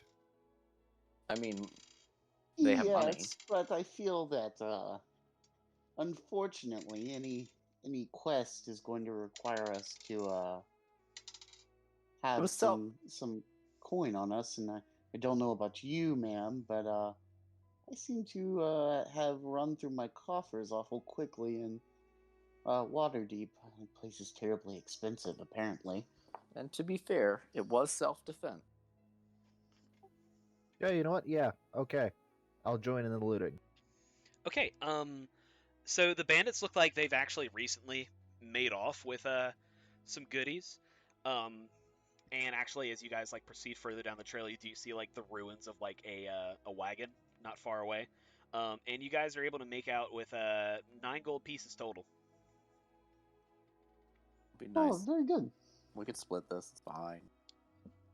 I won't be that dishonest. All right. So with that, you guys, it's a day's journey again to Oakhurst. But by the time you guys get there, break through the edge of what is obviously Oakhurst, which is, you know, it starts off with like some farmland that goes into like a little thriving downtown built around a town hall and a trading post. It's about midday, and there are people going about their business, just leading their crops and their animals around and doing like general villager things, peasants. And actually, as you guys do like break the vicinity, you do notice, especially you, Arctos, that they kind of look at you with suspicion. They kind of like, some of them actually like close their doors or like throw up like warding signs or like hold up a holy symbol as they see you. Arctos just kind of rolls his eyes and mutters to himself, "You'd think that these people never been outside of the city before." Oh yeah, They're holding up holy symbols. I'll hold up mine to them and be like, hey, look. And actually, it's a good. Actually, whenever you do that, they actually do look like a little, like kind of chilled out. Because Shantae is a very popular deity with like the common folk out in the villages. Not quite as much as Paylor, which actually you guys do pass by a shrine to Paylor. But like, yeah, no, that actually does some wonders to like calm people in the face of a tiefling, which they do not see very often this far out of town. So cool, I didn't catch that. I was just like being like, hey, I have one too. Excellent. We should start a club or something. Anyway, just curious, how's everyone? Excuse me, doing for time? I'm fine. I'm good. I have no life. It's all good. Yeah, I kind of figured we're all in the same boat there. So yes, from the center of town, which is kind of like this plaza that you know, like a raccoon dude to set up a tent at the top of it. No. Anyway, it's a general like dirt plaza where like a bunch of merchants have set up and everything. There's a hedgehog. There's very obviously a village hall, which is just a slightly fancier building than the rest of them. You see like a sign for a general store. You see a outdoor shrine to Paylor, where a small female gnome is tending to it, lighting candles and stuff like that. You see Oakhurst Jail on a sign. You see the Hammer and Anvil, which is the name of the store. Not a very creative name whatsoever. And just a little bit down the road, you see the sign for a place called the Old Boar Inn. Oh, the Old Boar. I'm sure this place is reputable. Why don't we I'm gonna stop by the inside and jail see what we can first. find? All right. Let's see. Arctos wants to check out the Old Boar Inn. Silverman wants to check out the jail. Morven, what are you looking at? Mm, You got the village hall. You got the general store, the shrine, the jail, the blacksmith, and the Old Boar Inn. let's go to the village hall. Okay. All of you guys roll flat d20 so we can determine order.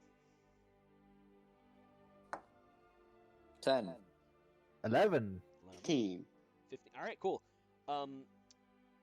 Arctos, you enter the Old Boar Inn. It's a very cozy little bar. And it's very obviously an inn before it's a bar, but there's a little common area that's around like a bearskin rug that hasn't been cleaned in like probably a while. But it's got a nice fire going, a couple rocking chairs, and there's a couple guys that are just like sitting there drinking and generally going about their business. And you see a bald man with a like a handlebar mustache tending the bar and cleaning mugs, which you're starting to sense a theme here with all the tavern keepers you've met. And he's like, "Oh, hello. How can I help you today?" I, yes, sir. I am here looking for someone who apparently lives in this town and hasn't been seen in a little bit. Oh, is that right? Let me think here. I believe their name is Charwin. Oh yes. Oh, that girl. She came through town. It was a fancy homecoming and everything, and then just left almost immediately after. Her mother was right out of sorts. Well, her mother, Miss Carowin Hercule, their last name's Hercule now. Carowin Hercule, she runs the general store on the other side of the road. I'd recommend going speak to her. She's worried to death about her daughter. Oh, okay, very nice. I believe I will do that.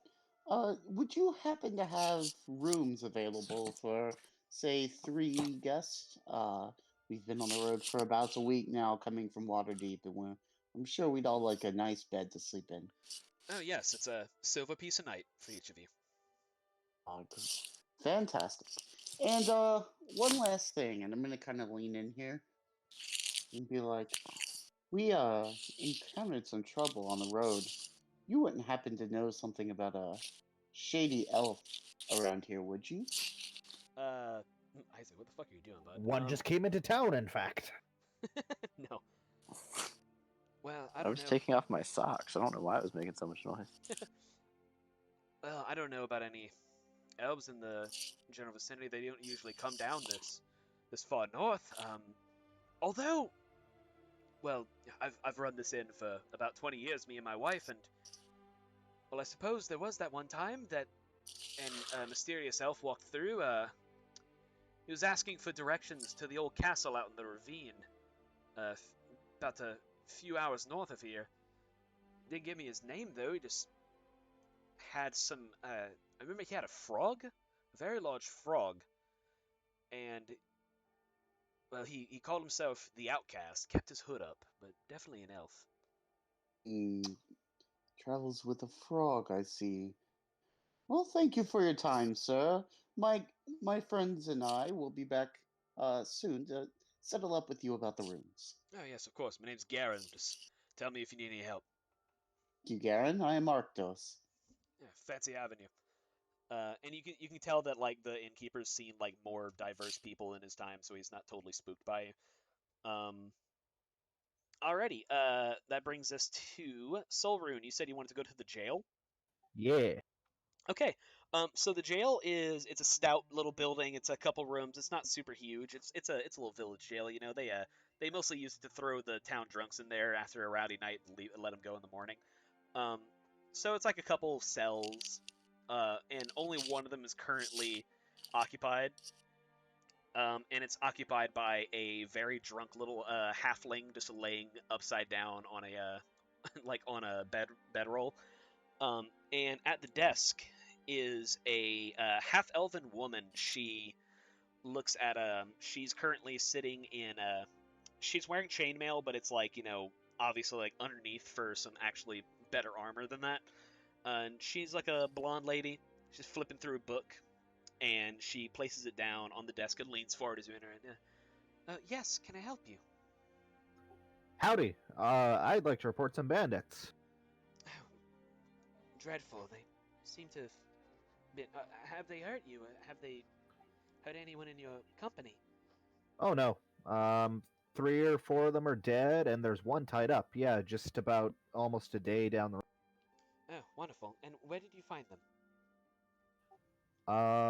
There was this wrecked wagon. I think they were near that. And you do remember it was like a day south, if you want to share that information. Yeah, so like about a day away from here. Yeah, They're getting bolder. wrecked wagon. Well, they're getting very bold after Sir Bradford left, but okay. I'll have to talk to my guardsmen and see about establishing patrols a bit farther south than we used to. Well, thank you very much for this information. May I have your name? Solrun. So, well, thank you very much, milady. Can I help you with anything else? I promise you that Oakhurst is a very welcoming community. Not at all privy to bandits. We usually have more protection than just me and my guards. Have you heard or seen anything about white apples? Oh! Oh, yes, I suppose you wouldn't know about that. It's a bit of a yearly, well, twice a yearly thing, actually. I tell you, the best person to ask about it would be the woman who handles the transactions herself, Miss Carowin at the general store. She'd be able to tell you more than I can. All right, thank you. All right. Is there anything else you'd like? Nope. I'll give her a nod and a smile, and I'll get out of the jail. Got you. All right, Morven, you're heading to Village Hall, you said, right? Correct. All right. In Village Hall, it's got like a couple people like writing down things and just going over records. Most of the legislation that pops up through here is like taxation to send to the local lord, which in this area they're still technically in the vicinity of Neverwinter, but they're on the very edge. And they're talking about like shipping things to Phandalin and and they're also like keeping like marriage documents, which is probably like half of the business that this town hall goes through. Because like what else is there to do except farm and get married? And at the head of this place, on like a little incline, is a portly human man, and he'd probably be bald if it weren't for the powdered wig that he's wearing. And he's going over a piece of parchment with a feather. And he looks up and he's like, "Oh, hello. How can I help you today?" Yes, I just have some questions about this town. "Oh, yes, well, Oakhurst is a lovely little place. My pride and joy. Been the mayor for 10 years. Oh, yes, Werner Ling. A pleasure. Master Elf?" Yes, my name is Morven Dallenthan. Orvin Dallenthan. Let's go ahead and write that one down. Not often we get one of the fair folk here. So what can I do for you? How can I make your stay in Oakhurst the best it could possibly be?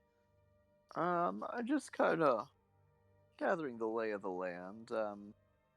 If you were to point me towards some of your more established individuals in town, who would you say are the pedestals of this town?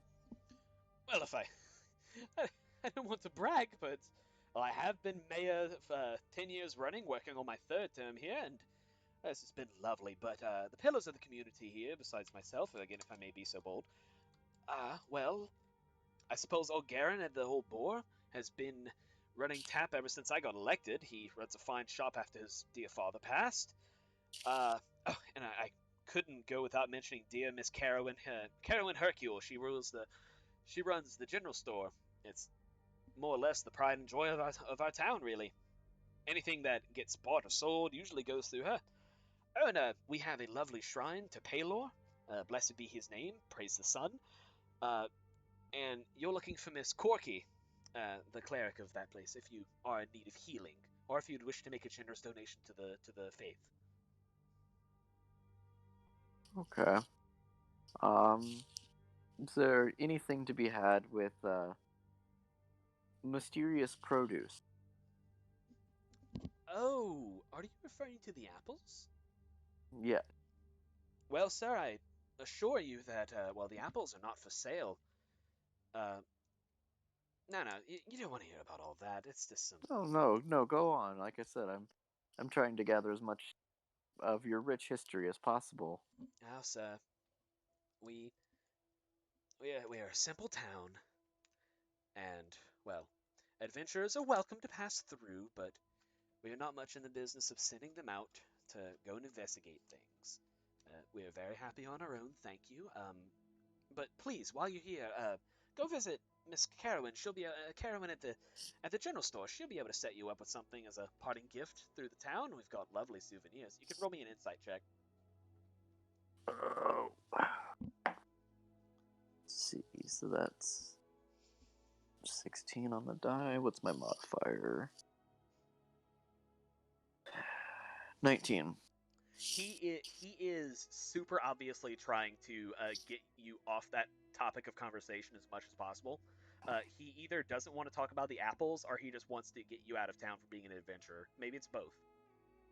Well, I mean, I'm more than happy to, check with you said Carowin? Carowin, yeah. Is there Carowin?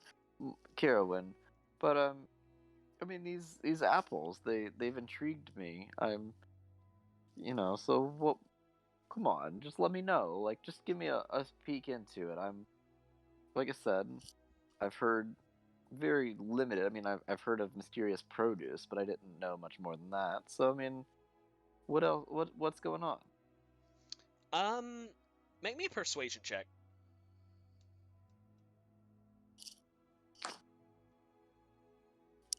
10. Yeah, okay. So he's like, "Sir, I Get out of my assure, town." sir, I assure you that all we've got is a humble little town, and any rumors of mysterious produce, magical produce, been greatly exaggerated. We grow fine apples here that are so delicious that some call them magical, but I assure you there's naught else to it. Please, I beg of you, we have nothing to offer of adventurers. We're but a quiet town and wish to remain that way. Please, please." Fair enough. And I head out, and guess I'll try to find the others, and then head to the general store to talk to this Carowin. So this time you guys do actually like pretty much all squeeze through the door at the exact same time. Um, and yeah, you guys no, like you guys meet up outside the general store. Do you want to talk about anything before you head in? I'm gonna be like, this is apparently the store. The apparently works here and owns this place. I feel like maybe this would be a good place to start questioning people. Yeah. She apparently knows something about the apples too. And it seems to be fairly common knowledge within this city. The mayor knows more than he's letting on. Well, that doesn't sound good. Yep. So I guess let's go in. All right. So you guys open the door, and it smells pretty nice in here. There's candles burning, and sawdust has recently been dusted out. And a middle-aged but still pretty lovely woman with dark skin and like a wiry black hair, all kind of like in a loose afro, turns from the desk at the front counter, and she looks at you and said, "Oh, welcome to the general store. The pride and joy of Oakhurst. How can I help you?" Yes, we've, well, I at least, have been sent by the, Church of Mistra to look for somebody. Apparently, she may be related to someone who works here. And her welcoming smile immediately goes like really like a grim, like straight face and everything. Looks like sad, mixture of sad and tense. And she looks up and she calls out, "Toggin, get down here and lock the door." And from upstairs, you hear like a clunk, clunk, clunk, clunk, clunk, as a as a young gentleman, again, very obviously like a younger man, but very obviously related to her, probably her son, as you can probably guess looking at him. Um, he goes up and he says, "Yeah, ma, 1 second," and he goes and he closes the door, locks it, and shuts the blinds. And he looks over at you guys, and he's a fairly strong looking young lad. I put a picture of him in the Discord. Um, he's very obviously like built for manual labor and farming and stuff like that. Um, I can relate. and so he smiles. He smiles, but like kind of nervously, and he says, Are you all asking for Sharwin?" I should give these guys better fucking voices than that. That's fine. That's fine. Yeah, are you asking for Sharwin? Yes, I believe that was her name. Well, Sharwin is my sister. She went miss, and then Carowin, his mother, kind of stops him and she says, "Sharwin is my daughter, and this is my son, my youngest, her twin brother, Talgan. My daughter lived with us for quite some time until, well, it became clear that her gift for magic and magery outgrew what our town could handle, and so we scraped together what coin we could and sent her to Waterdeep to learn, but, well, she came back and proclaimed that she had mastered her wizardry and was here to clear out the Sunless Citadel and bring wealth to us. She hasn't been back Under for... his breath, Arctos is gonna mutter, "Should have sent her north." In this. What is the Sunless Citadel? Well, the Sunless Citadel is... It's a fancy title for this castle. If you go north here, not quite hitting Neverwinter, but a few hours north, you'll come to the Ashen Plains, which legend has it that a dragon flew through the countryside and charred the earth black and opened up a wound in the very earth. It's desolate out there, and there's a massive ravine, and at the very inside, the very center of the ravine is this massive castle that's gone relatively, well, it's been broken over the years, abandoned, save for, well, a tribe of goblins, and, well, have you come seeking the apples? Wait. But the dragon flew away, right? This was centuries ago. It's all common legend at this point. We're not even sure if that's what happened. Okay, if you're sure. If it makes you feel better, we haven't heard anything of a dragon in these parts since I've been alive, and I've lived in Oakhurst all my years. Solrun will shrug. Arctos is gonna be like, "Well, ma'am, I agreed to go looking for your daughter, and I plan to do everything I can to bring her back alive." Oh, please. I don't know much about that place. We've traded with the goblins on time, foul little things, but the mayor insists that we take their foul apples for the money that we can get for selling them. The apples. What do you know Yes. about them? Yes. Well, I'll get to that in a moment, but... Well, excuse me, sorry. If you get my dear Sharwin back and... Or, well, pay Lord forbid if you find her, and she fell prey to whatever darkness is in there, please just... I need proof that she's okay, or if she is not. If you can bring me back her signet ring, gold inlaid with an amethyst, uh, family heirloom, if you can bring it back as proof of her not making it, then I'll be prepared to give you 250 gold pieces, all of you. And if you can bring my baby girl back in one piece, I'll double it. I promise I'll give you all I can. Solrun will walk up and clasp her hands and say, "I'll do everything I can." As for the apples, well, the goblins who live in the Citadel, every solstice, every summer and winter solstice, at the longest days of the year, they will bring longest and shortest days of the year. I forgot how solstices work for a second. They bring us apples. The summer apples they always bring us these beautiful red things that I've seen heal the sick and dying. these miraculous little things that we're able to sell in Waterdeep and the other cities for many gold pieces that help sustain the town. And I'm glad to see it do good, but I just wish we didn't have to deal with goblins of all things. But again, the mayor insists that I process the transactions or they'll kick my family out of town. During the winter That solstice, doesn't sound right. during the winter solstice, well, sometimes, very rarely, they'll bring back these beautiful but foul white apples, and they're cursed to the touch. Some sort of magical affliction uh, damages, harms anyone who touches them. And why do they bring them then? We're not sure. We believe that the goblins are trading for money. They have some sort of good that only they can produce and acquire. We've tried planting the seeds, and every time the seedlings grow to over 2 feet in height, we find them gone the next day. We believe they're trying to keep a monopoly and use this as a distribution point, which, you know, we make the money, the harmless apples, well, the red ones are, and we only sell the white ones to curious wizards and such like that. So, we make... And Go ahead. this seems relatively unnatural. Why would you even take the white ones?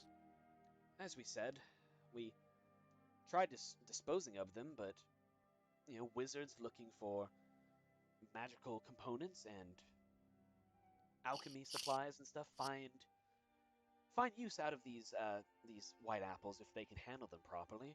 We don't sell them very often, and we don't sell them for as much as we sell the red ones.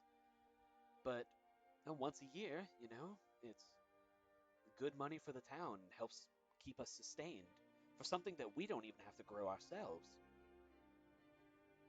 Well, I hope you didn't depend on the white apples. Why is that? Oh, nothing. I believe that whatever is producing the apples comes from the Citadel itself, where the goblins live, but all I know is that it's deep within a ravine, and light barely breaks anything but the roof of the place, and only during midday. I can't imagine anything growing down there. So when you trade with them, are they just taking a cut, or are you giving them other goods? Well, the goblins sell them for remarkably low prices for what we can turn them for. A miracle apple that can heal any disease or curse that afflicts the consumer. We turn that for over 200 gold pieces every time. And so, whenever they sell it to us for less than 10, we can't help but take the deal. It's very lifeblood, almost to say, at this point. The village could make it do without it, certainly, but 200 gold pieces can feed people for a very long time. That's curious. I'm not sure why the goblins do it, and I cannot confess to trusting them. Matter of fact, I'd love to stop and let Ochre stand on its own 2 feet, but again, the mayor, pompous ass, keeps us selling. Well, wizard friend and elf friend, are you planning on going to that citadel then? A sorcerer, and I already said that my goal is to return the girl in one piece. Well, excellent. I'm curious about these goblins' intentions. And as you guys are saying this among yourselves, actually Talgan steps forward and is like, "Wait, if you're going there and you're looking for my sister, I want to go with you." And then his mother tries to put a hand to stop him and everything and tell him no. He's like, "No, I have to do this. This is my sister." Have you ever carried it? Go ahead. Sorry. No, go ahead. You're good. Listen, this is my sister. If there's anything I can do, Mom, I'm strong. I can fight. I've helped the guard. I've wanted to join the guard for years. I can do this. And she kind of looks sad, but he shows her his signet ring, and she kind of tearfully nods a little bit. Do you have equipment? I've got an axe, I've got armor, and I've got a shield. Like I said, I've Have been you- trying. Go ahead. Sorry. No, you're it's fine. good. It's fine. No, you're good. I've plan on joining the guard underneath the constable, Constable Felosio, for some time now, and I've killed a ravenous bear once and a couple wolves here and there. Goblins can't be that different. They just happen to shoot back. Right on. Well, let's go kick their asses then. Alrighty. Is everyone cool with that? Yep. Yeah, sure. Alright. Talgan Hercule joins your party. Level 1 human fighter. This is going to be a lot more poignant whenever it was just going to be Morven and Arctos here, but still. So yeah, Talgan comes with you guys. Do you guys want to stop anywhere else in the town before you head to the Sunless Citadel itself? No, but I will look at them because this is like a general goods store, right? Yeah, pretty much. Yeah, it's mostly like non-magical goods, but you can find like a lot of equipment and shit in here. Okay, I'm gonna ask her and be like, "Would you happen to have any kind of healing supplies or anything like that? We kind of seem to be running a little low on funds, and would I would like something to generally tide us over if somebody were to become ailed." Well, I can't give them all away. They're very valuable to passerby, and I still need to make a living one way or another. But I can part with, well, and she goes and she gets to a chest that she opens up, and it's got very neatly arranged like potion bottles, and she plucks one and then two out. One potion looks like it's a blue kind of almost fluorescent liquid, and the other one is like a dull green. And she says, "If you help save my little girl, then you can have these." And she gives you one healing potion and one antidote. Okay. And I'm gonna look at her, and Arctos just kind of winks, and he goes, "You can obviously take it out of our reward for when we find your daughter." I just want Sharwin back, please. Antidote. And one 21. potion of healing. Arctos is just rolling in the potions, man. I am a sorcerer. Morven, I'm gonna look at her and be like, "Don't worry, ma'am. I'm very well versed in how these work and what to do with them. So Oh, yes, you just drink them. yes." And he's just going to like his eyebrows drop, and he kind of like gives them the well, duh look, and like Alrighty. Solrun, Morven, you guys have anything else you want to look at? I'll look impressed that she knows how these potions work. Apparently, you just drink them. That's cool. You guys are assholes. Alright.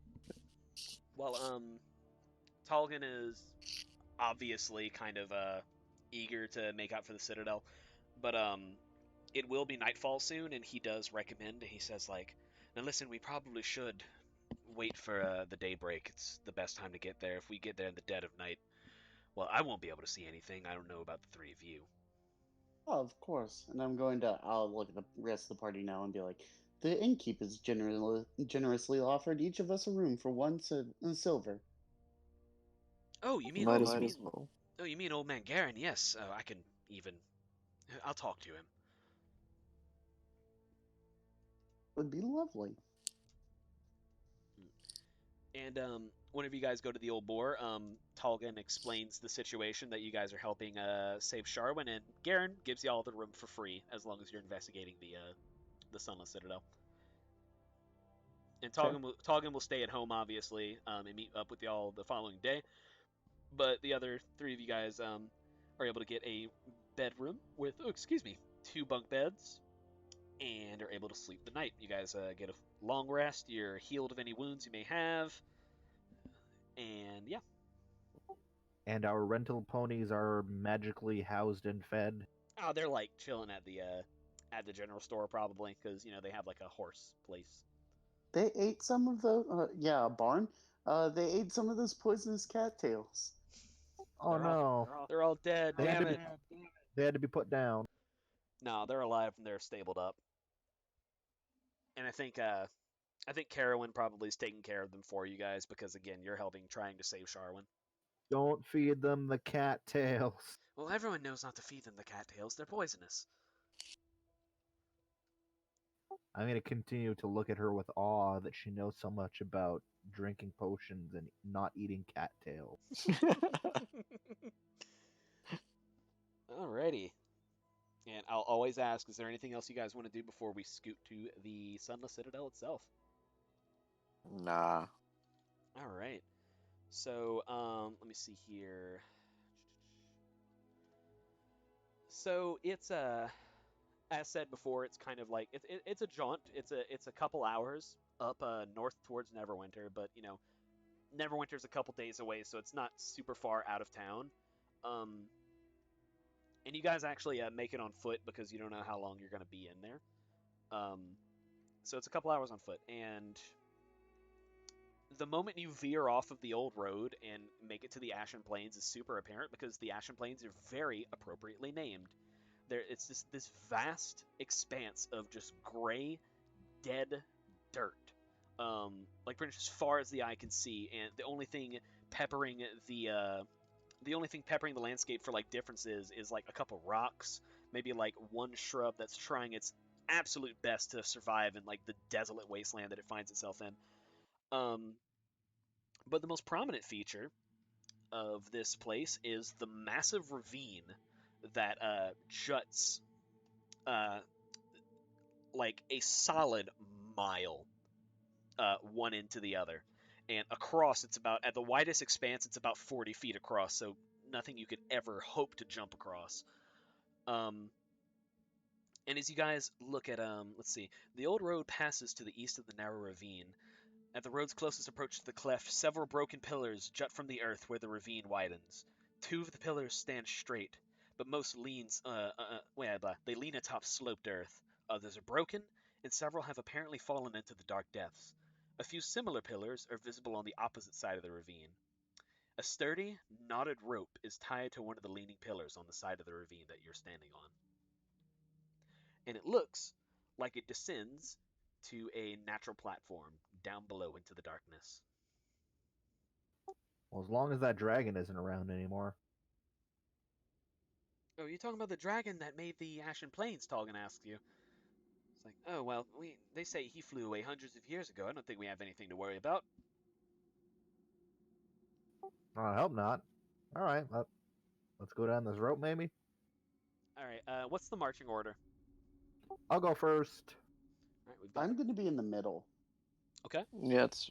I think Tolgan. Tolgan will bring up the rear, and I'll go after. Yeah. Okay. Yeah. So you guys take your turns going down the rope. So tell me, like, how do you do the rope? Like, you guys just like slide down, like kind of smooth, like it's a pretty steep descent, but it's nothing like too dangerous. It's about 50 feet down. Soren's gonna take her time, hand over hand, just climb down. Yeah, I think probably with a -1 in strength and only a 1 in dexterity, Arctos is going to do this very slowly. Yeah, he skipped rope day at gym at Magic Academy. Alrighty, so yeah, you guys make it right on down to this solid ledge, this stone ledge, and as you touch down on it, passive perceptions, we got someone with 15, right? Yep. Okay, you hear with your keen elven ears some chittering and scratching. And a door squeaking.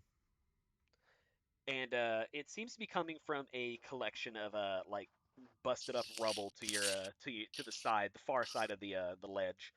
And at the far side of the ledge, for those of you guys with dark vision, because it's starting to get pretty dark, Tolkien can still kind of see because the sunlight is still hitting.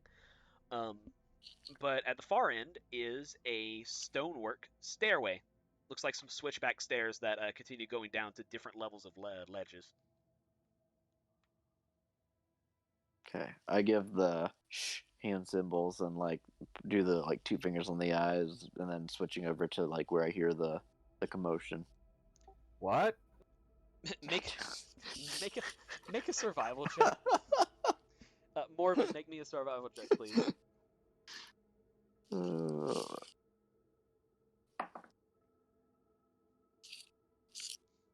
22. Okay. In the dust of this ledge, you can very easily make out some giant rat tracks. Um, so unusually large size rodents. Probably probably like 2 feet long. Your standard dungeon giant rat.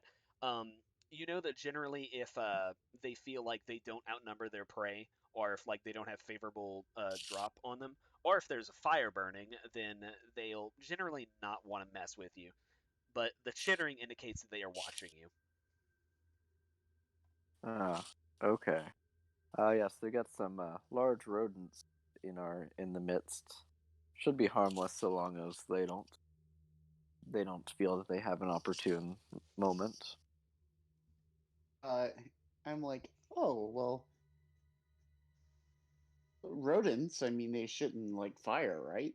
Uh, Yeah, that's so also fair. I'm just gonna kind of pitch a spell at them, like a firebolt, just kind of in their direction. Roll an attack for me. Here, firebolt, 16. Okay, yeah.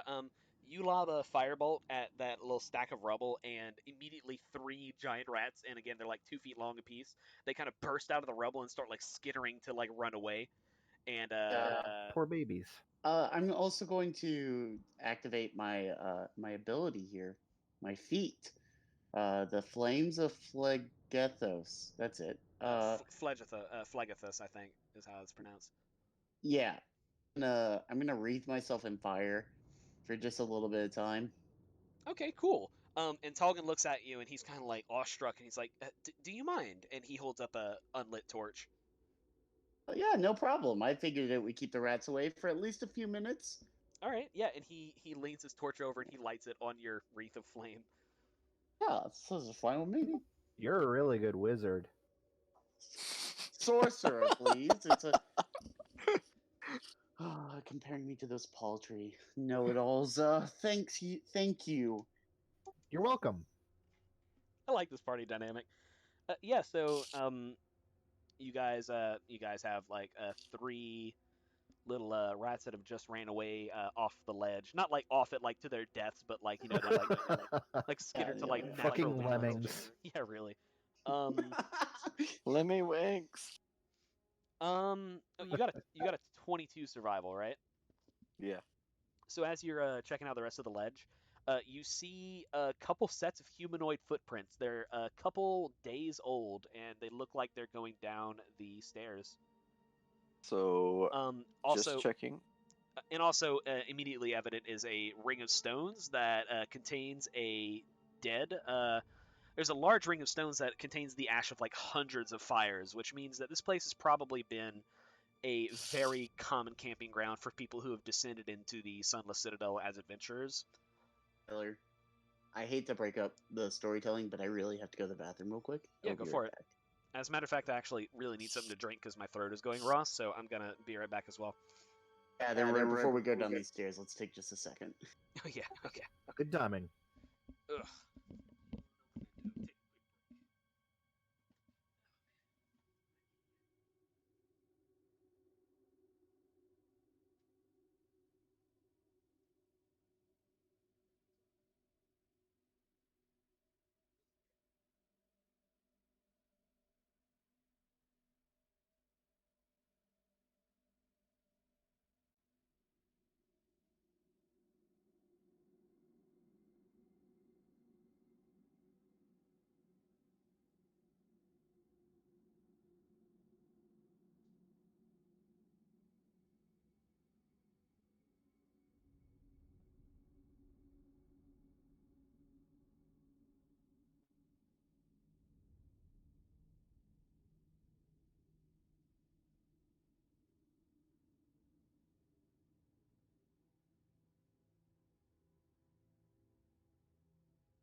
I've returned.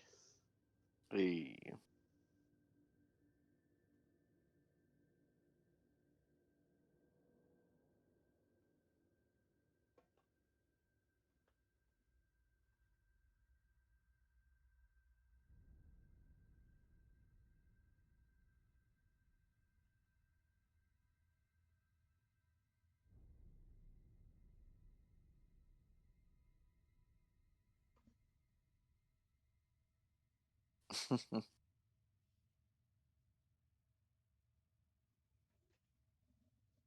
Isaac, have you picked up Animal Crossing yet?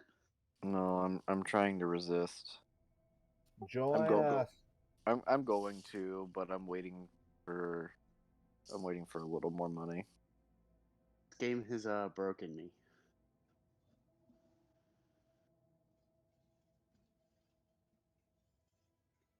Well, it trains you to get up at a certain time and then tend to your stuff.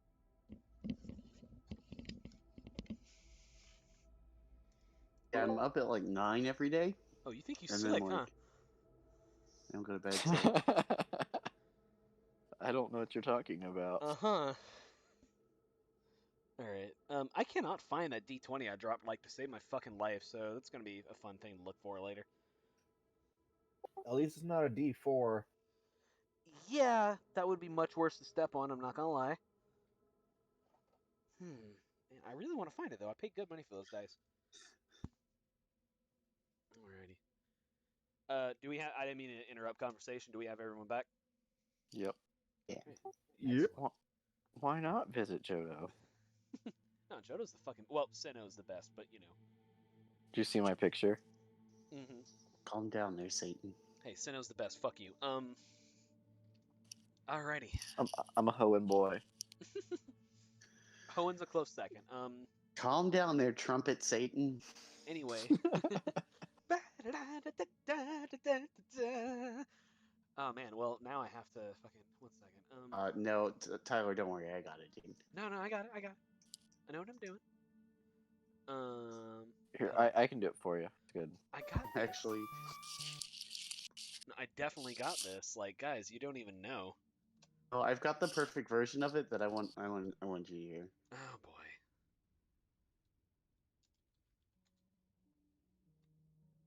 I'll let you do this one. No. It's so good though. It's so good. Alrighty. Anyway, so we're doing this now. Anyway, so yeah, you guys take the stairs, was it? Yes. Alrighty. So you guys take these switchback stairs. They go down to one ledge, and this ledge is pretty nothing. Like there's nothing there. And so you take down to the next ledge. Let's see here. And Talgan doesn't see this because, like, you know, his torchlight doesn't extend that far. But as you guys get downwards, and these stairs are narrow, they're not like treacherous, but you have a feeling that if you had to fight on them, it'd be kind of a pain in the ass. And as you guys like descend, it's about 60 feet down. And then in the distance, you see it. A fortress emerges from the darkness. The subterranean citadel, though impressive, seems long forgotten. If the lightless windows, cracked crenellations, I've never heard that word before, and leaning towers are of any indication. All is quiet, though a cold breeze blows up from below, bringing with it the scent of dust and a faint trace of rot. And let's see, as you guys go even further down to the main stretch of stairs, which descends like a good 120 feet. So you guys are like, I want to say almost 300 feet down, like a football field down. The narrow stairs empty into a small courtyard, apparently the top of what was once a crenellated battlement. The buried citadel has sunk so far into the earth that the battlement is now level with the surrounding floor. That floor stretches away to the north and south, composed of a layer of treacherous, crumbled masonry, which reaches to an unknown depth. To the west looms the surviving structure of what must be the Sunless Citadel. A tower stands to the west side of the courtyard.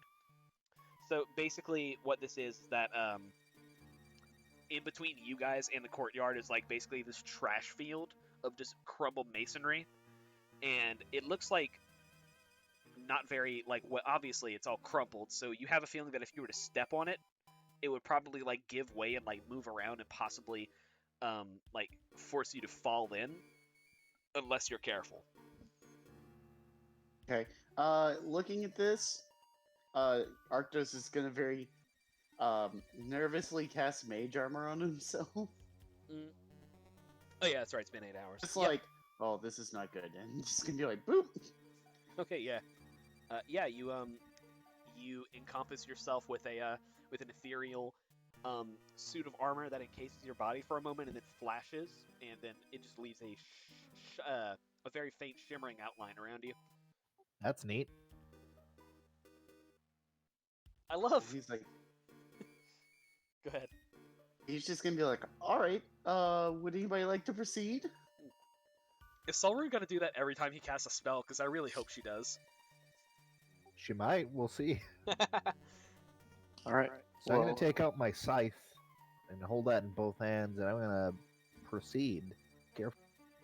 Okay. after you, my Asimar friend. So wow. I'm just gonna look at Talgan and be like, maybe you should lead. Do you know this area? I've never been down here in my life. I've rarely ever left Oakhurst. I went to Waterdeep once with my sister, but Probably. besides that, Probably smart. Okay. Elf, you look perceptive. I think Soul Rune's already going. Yeah, he's already Yeah. going. Okay. Go ahead and make me an acrobatics check. Oh no. 6. So you're making it pretty good, and you're using your scythe as a balance. But then you realize that's a terrible idea because your scythe is like one large blade on one end, and it just takes one mistaken step to mislodge an old brick, and it crumbles into dust as you tumble down. And so you fall through some masonry and get into like a cavity in all the masonry. And it looks like you could climb out with like some effort. You'd have to like get lucky with the climb. But as you hit the bottom, you start hearing some chittering. Can I And, act, or is it upon me already?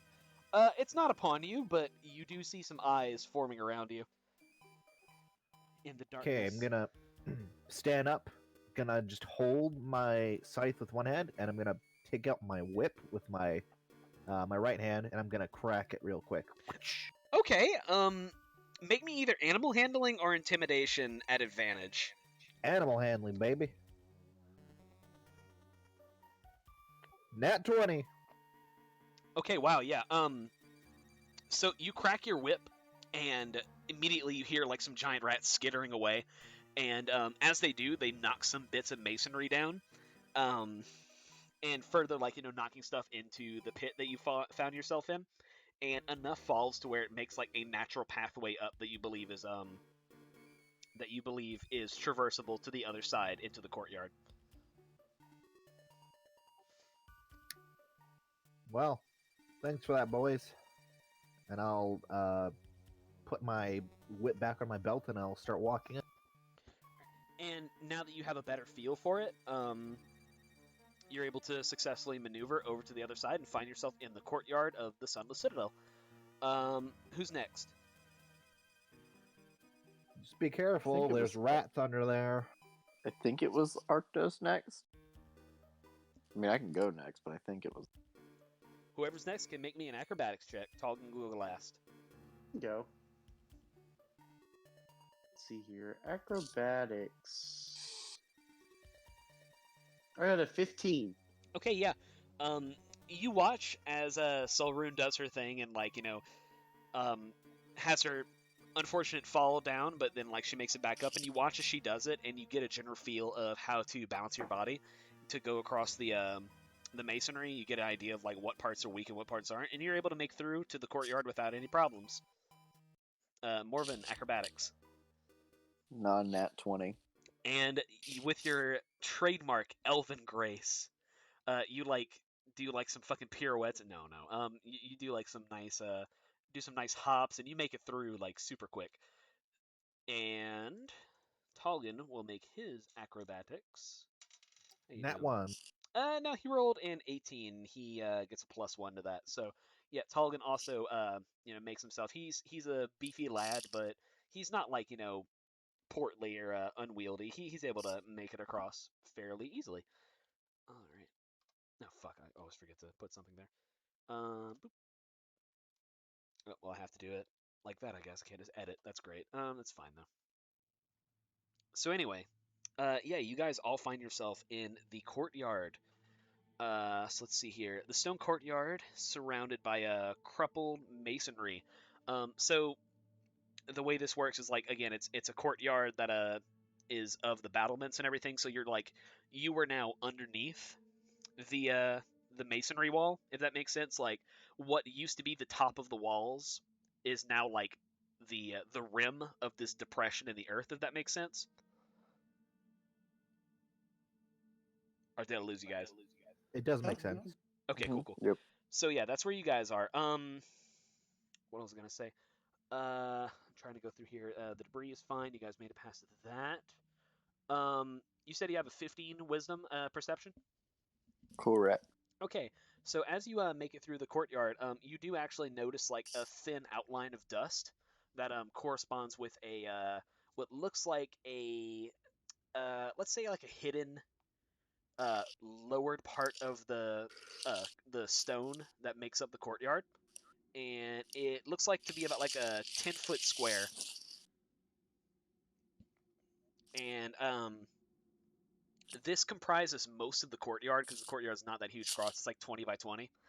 On the far west edge is a catwalk that leads into the tower that you see above you. So yeah, big 10-foot wide Indentation. yeah, kind of like an indentation. You're not exactly sure what it is, but you can tell that it's there. And yeah, and a catwalk that leads to the tower. Okay. So the indentation is like right in front of us, you said, or like Yeah, middle of the room? it's kind of like the central feature of the courtyard. Okay.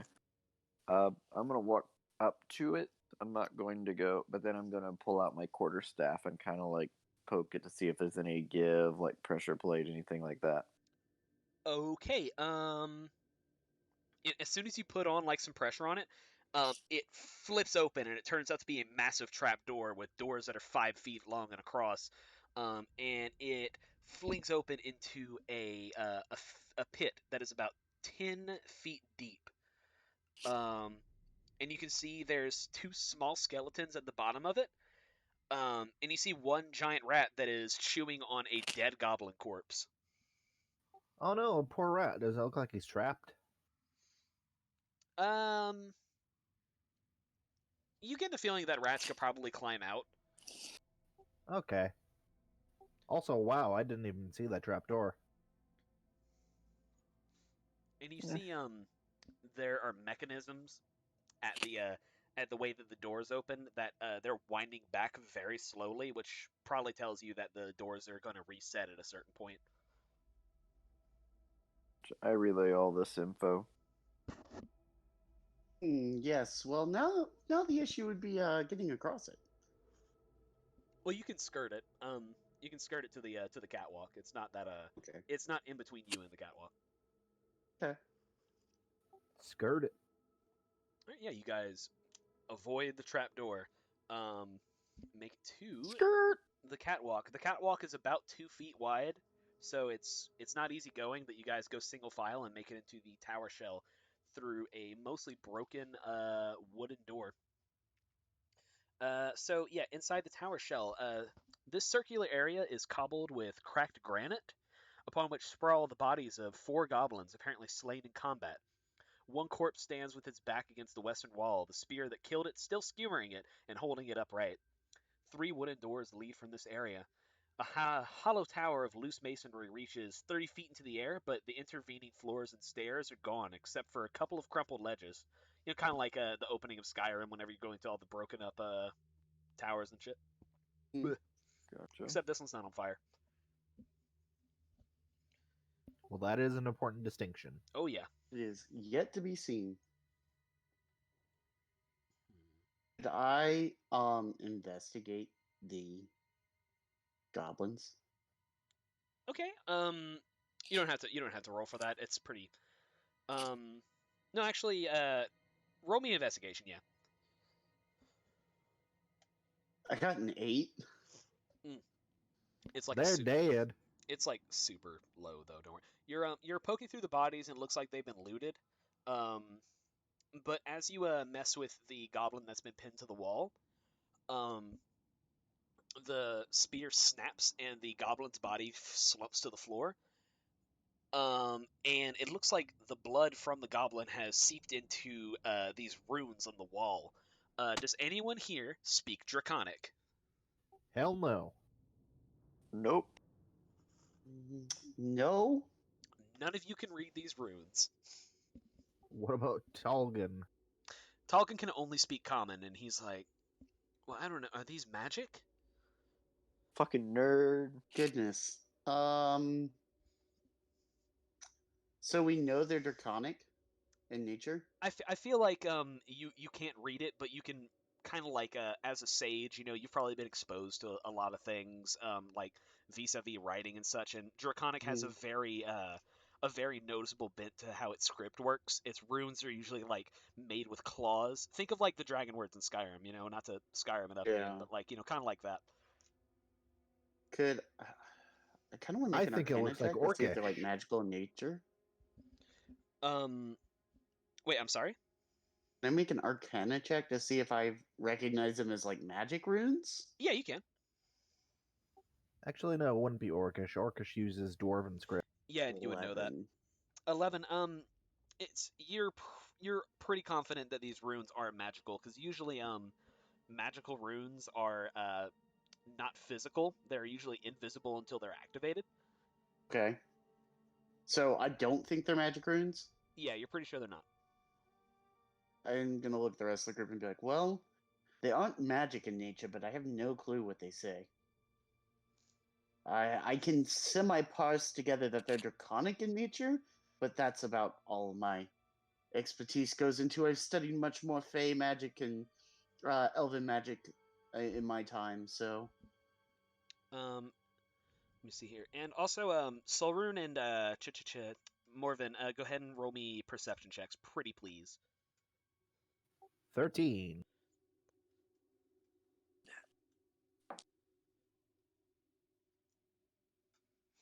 13. Alrighty. Yeah. Looks like nothing else is in this room. As you guys just like kind of get the lay of the land, you see there's the three doors, the one that you came through, and then there are two on the other side of the tower. Okay. One goes northwest and one goes southwest.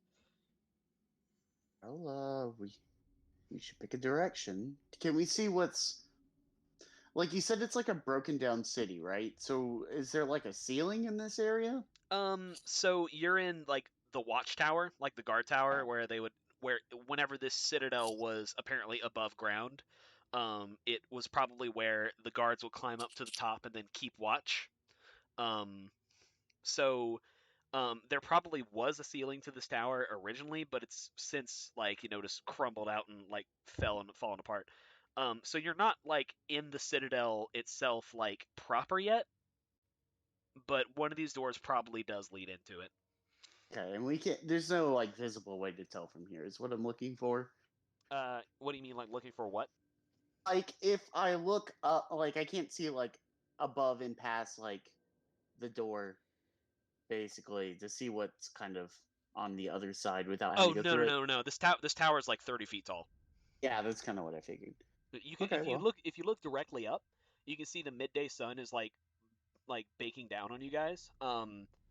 It's like 3 p.m. at this point, so it's like kind of on its way over the ravine, which kind of casts this really cool effect where it's like almost like, excuse me, like a very jagged solar eclipse, mhm. to where like the outside is Okay. to where like the I don't outside is know. still lit. Okay. Which way are you guys feeling? I'll always tended the left side of my body. Maybe you just left. That would be southwest. I'm cool with that. All I right. like left. Let's go southwest. Okay. Let me see here. Sorry. Area 7. Okay, so as the door opens, a hissing noise and a puff of dust around the door indicates that the chamber has been sealed for ages. Wait, did I read that? Oh, fuck, I read the wrong room. Okay, anyway. Womp womp. So anyway, the masonry walls of this 20-foot wide hall are in poor repair. The far end is collapsed, filling the southern section with rubble.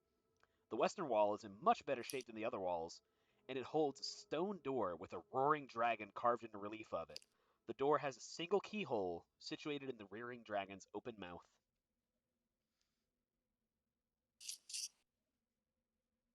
Well, that's spooky.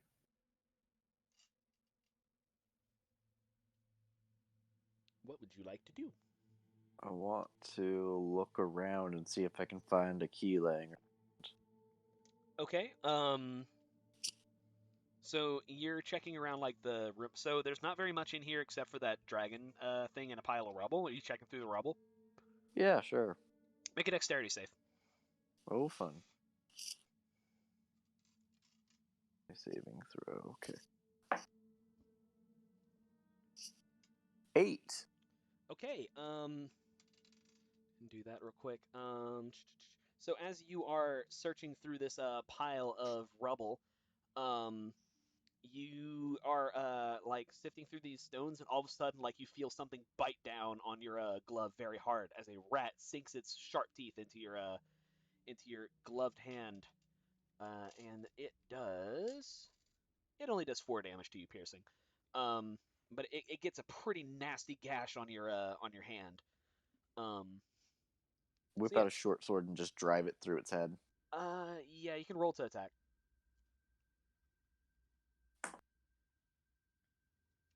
14. Okay, yeah, you skewer that thing, and it like stops sputtering, and like its bloody teeth fall silent. You can roll an investigation check for me if you would like.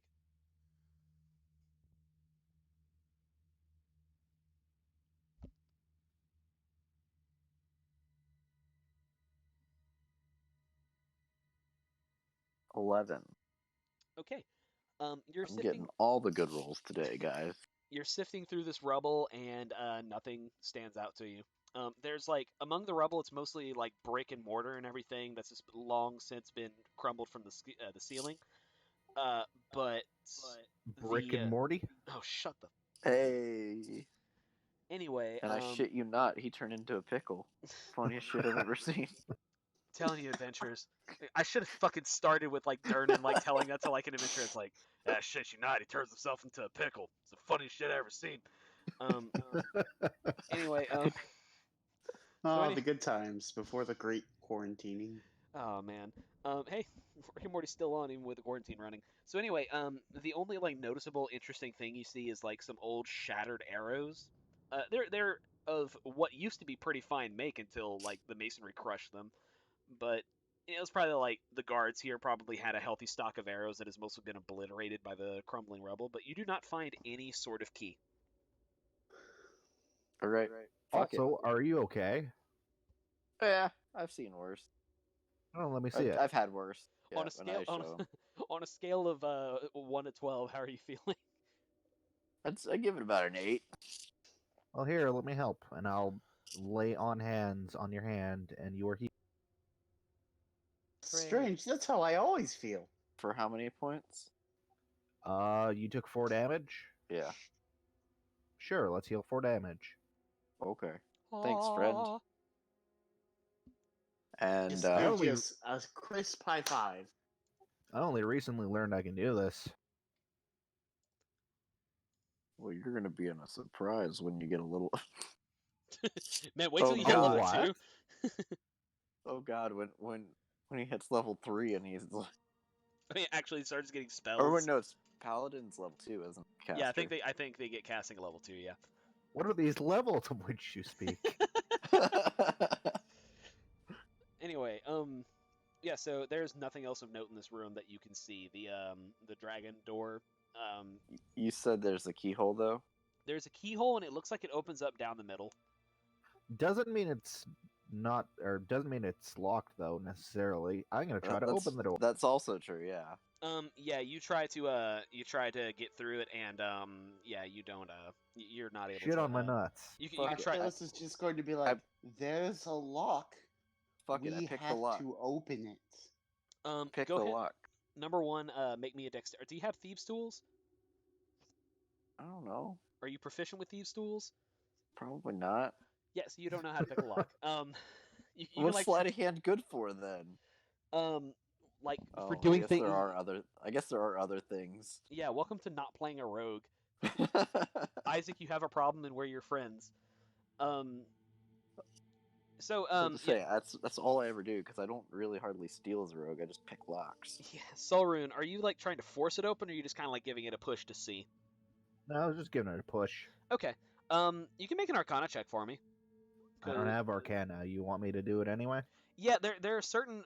The way I rule Arcana is like there are certain instances where you would probably need to be a proficient in it, and certain ones where like natural intuition would apply. And I think that this is one of those. I got a 15. Yeah, whenever you push on the door, you actually feel like it pushing back, and not in a very natural way. Like almost as if there's like more. You're getting more pushback than what you're giving, which of course violates the laws of physics. And This is a really weird door, guys. Can I look through the keyhole? Yeah, you can, and you don't see anything. Like, I don't see anything like it's dark, or I don't is. see anything because there's nothing in there. It's pitch black, Even with dark vision? even with dark vision. Oh, Gaze that's, ye not into the abyss. well, that's spooky. I can normally see things. That I can't see. Hey, hey, wizard friend, push on the door. It's weird. What do you want? What do you want me to do? Just push the door. It's weird. I think it might be magic or something. I guess I'll make an Arcana check on the door. Yeah, do it. 21. This is super obvious. Not super obvious, but like after you like give it a little tug and everything, you can tell this is an ancient casting of the arcane lock spell. So in addition to the fact that it is locked via a keyhole, you also can tell it's magically locked. It's both of these at the same time, so it's like double security. Okay, I'm gonna just look at them and be like, well, it seems there's some kind of arcane lock on the door. I doubt we're going to be able to get in without finding a key, so maybe we should just walk our steps back and try the other way. That's what I was telling you. And also, you know that the general counter to the arcane lock spell is the spell knock. I don't know that one, so. Okay, well, you know that information. Okay. Alrighty. So would you guys like to take the other door? Actually, I want to spend another half hour trying to like force you through other scenarios, Tyler. I mean, if that's what you want. Let's go to the other door. Okay. So you guys head back into the tower, and it looks the exact same and hasn't been disturbed. And you take the northwest door, which leads you through it leads you through a hallway. This hallway has 3 doors, one to the north, the west, and the south. And you have passive perception. From beyond the west door, you hear what sounds like whimpering. You hear like very distantly. It's very pitiful sounding. Not like it's kind of scary because like this place is like dim and quiet. But if it weren't if it weren't spooky in here, you'd be like, oh, that sounds like a sad little guy. Like humanoid whimpering or like Definitely animal not. whimpering? Definitely not. So that's like kind of. It's definitely not human or like anything, but like it also has a bent to it. I guess I'm just asking: is it like a bestial whimpering? No, it's definitely like a person who's sad and not like a beast that's in pain. Okay, that's what I was asking. Okay. That's beyond the west door. The south and north door don't have any sounds coming from behind them. I don't know about you guys, but I'm feeling that west door. And that's the one that I hear him shit from? Yeah, you're hearing whimpering. There's definitely something back there, friend. Oh yeah. And, it's a little. It sounds sad. If it's in stressed. Maybe we should help him. Maybe it's Yeah. It might be that who girl. we're looking for. And I Tolgan guess actually, that's fair. yeah, Tolgan perks up and he listens to the door and he's like, "No, that's not Sharwin, but maybe we should look anyway." I will attempt to open the Arctos door. is gonna mutter under his breath and he's like, "All right, I don't know how many times you've heard your sister in real actual pain, but maybe we should just go anyway. You know, if you need help." I really like Arctos, man. This is great. So, okay, yeah, you open the western door. It's not at all difficult. So when you open, crudely executed symbols and glyphs, scribed in bright green dye, decorate this large and irregularly shaped crumbling chamber. A large pit in the center shows evidence of a recent fire. A metallic cage in the middle of the southern wall contains a gaping hole that stands empty. A small wooden bench draped in green cloth is next to the cage, and several small objects rest on it. A bedroll lies near the wooden bench, and the sound of whimpering comes from inside it. So it's like this small bedroll, something within it, and this bedroll is like 4 feet long, so it has to be something small in there that's whimpering and crying. It's like,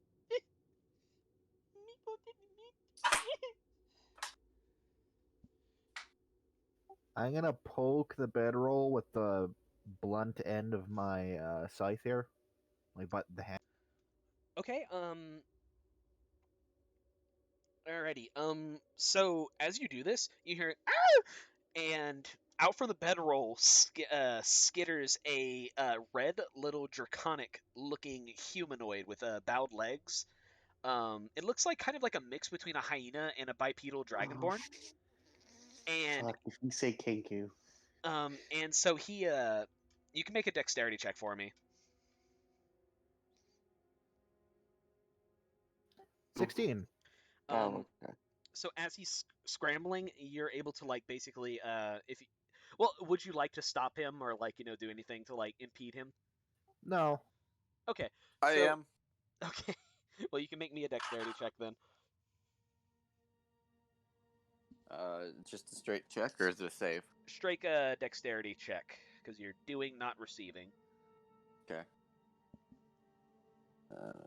Check will be. I think it's just +4 for me, but let me check. Yes, it is. Okay. There's a d20. That is a critical fail.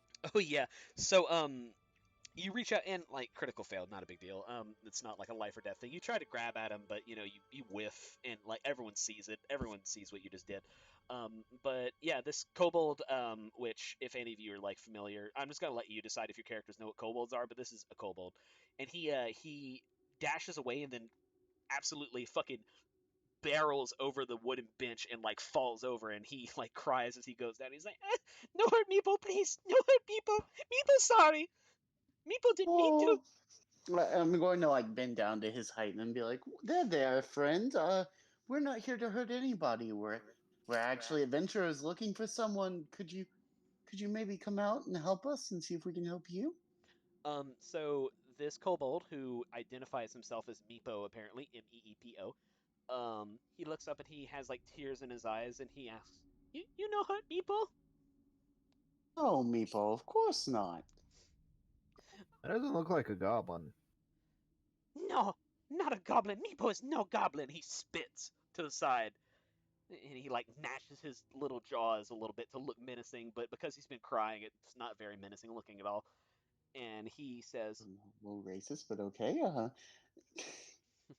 Meepo, is there anything I can do for you, friend? Maybe patch "Oh, up some wounds or something? Are you yeah, okay? Meepo." And actually, as you say this, you look at Meepo, and he doesn't look like he's presently injured, but he has a lot of scars. If you want, you can make a medicine check for me. This is the first time anyone's ever said that playing 5th edition. Got a 10. Yeah, you can just tell these are scratches. You're not really sure what. Um, and he says, "Meepo, the clan's dragon. We lost it. Meepo lost it. Meepo lost Calcrix, our dragon. Meepo in lots of trouble. Meepo, Meepo, The what? pet dragon." He pokes at the cage next to him, and the cage is like, I want to say like, shit, like it's if you know anything about like how big dragons are, this obviously is like less of a cage for a dragon and more of like a cage for a large cat. Like leopard size, maybe tiger size. No, not tiger. We're not doing the Tiger King shit. I haven't watched it yet. It's so Um, good. It's so something, for sure. They took Calcrix, they took our dragon and Meepo in so much trouble. Meepo, would you be willing to answer some questions for me, Meepo? Meepo don't know nothing, but Yustrael does. Meepo take you to meet Yustrael. She's our leader. Well, that sounds like a good plan, Meepo. But just very quickly, this might be something that Meepo does know. Have you seen a girl, a lady who looks like him, kind of? And And Tolkien, he's gonna point to Tolkien Tolkien. kind of like waves, and Meepo's like, Meepo only watched Dragon. Meepo, uh, visitors maybe Meepo too busy watching Dragon and looking for Dragon. They took our Dragon. Oh, Calcrix, Meepo's so sorry, and he starts crying again. But he's like, no, Yustrael, no, promise, Yustrael, no. Meepo, who took your dragon? The goblins, the filthy goblins. And he spits again. And So, go ahead. no, go ahead. You're good. I'm thinking.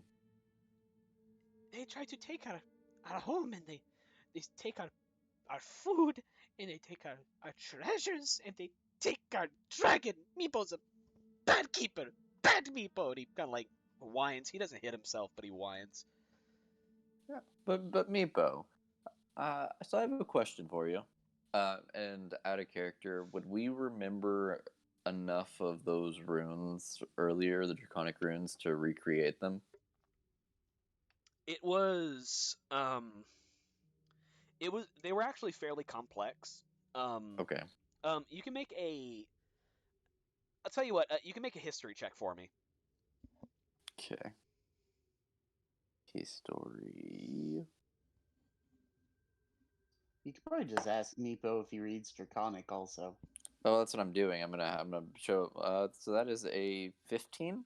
Okay, so being able to read Elven and knowing like how Elven operates, they're both Draconic and Elven are both ancient languages, and they kind of follow, while not maybe like the same rules. They're both like they're essentially the fantasy equivalent of like I want to say like They're both romantic languages. exactly. Thank you.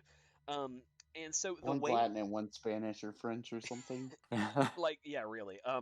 So the way that the runes were written, probably wasn't a word so much as it was like there were enough permutations and like letterings that it was probably a proper name. That's your best guess. You're not sure. But I wouldn't be able to recreate it to basically have him read without backtracking all the way. Just for the sake of easiness, you could probably draw it and like get a general idea. Hey, Meepo, and excuse People my. can't read.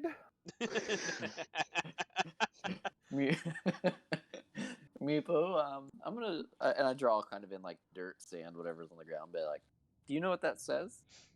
Oh yes, that sign all over the castle. That says, and the DM looks through real quick to check what that says.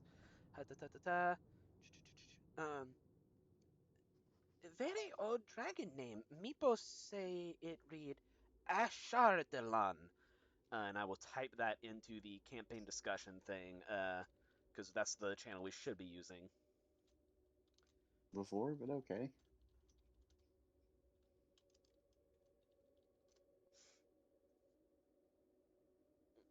Meepo no dragon tongue. Lots of old dragon things in the castle. Shut the fuck up, Josh. Hate you. No, it's Nice. fine. It's like, go ahead and shit on the hard work of these people that wrote this wonderful adventure for us. Meepo doesn't know. I'll just wait for you guys. That's fine.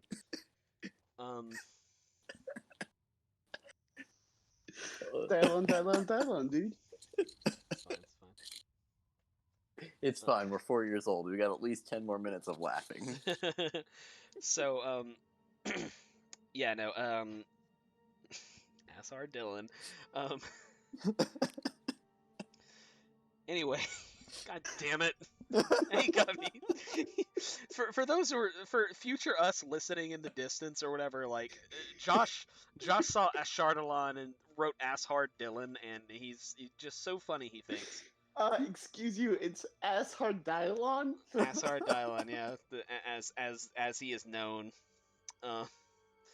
So anyway, Dylon? Meepo don't know what name means, but Yusrael no. Okay. Well, do you think your leader would be fine with answering some questions for us if we were maybe willing to help with the whole lost dragon thing? You help get the dragon? Well, I suppose that depends on what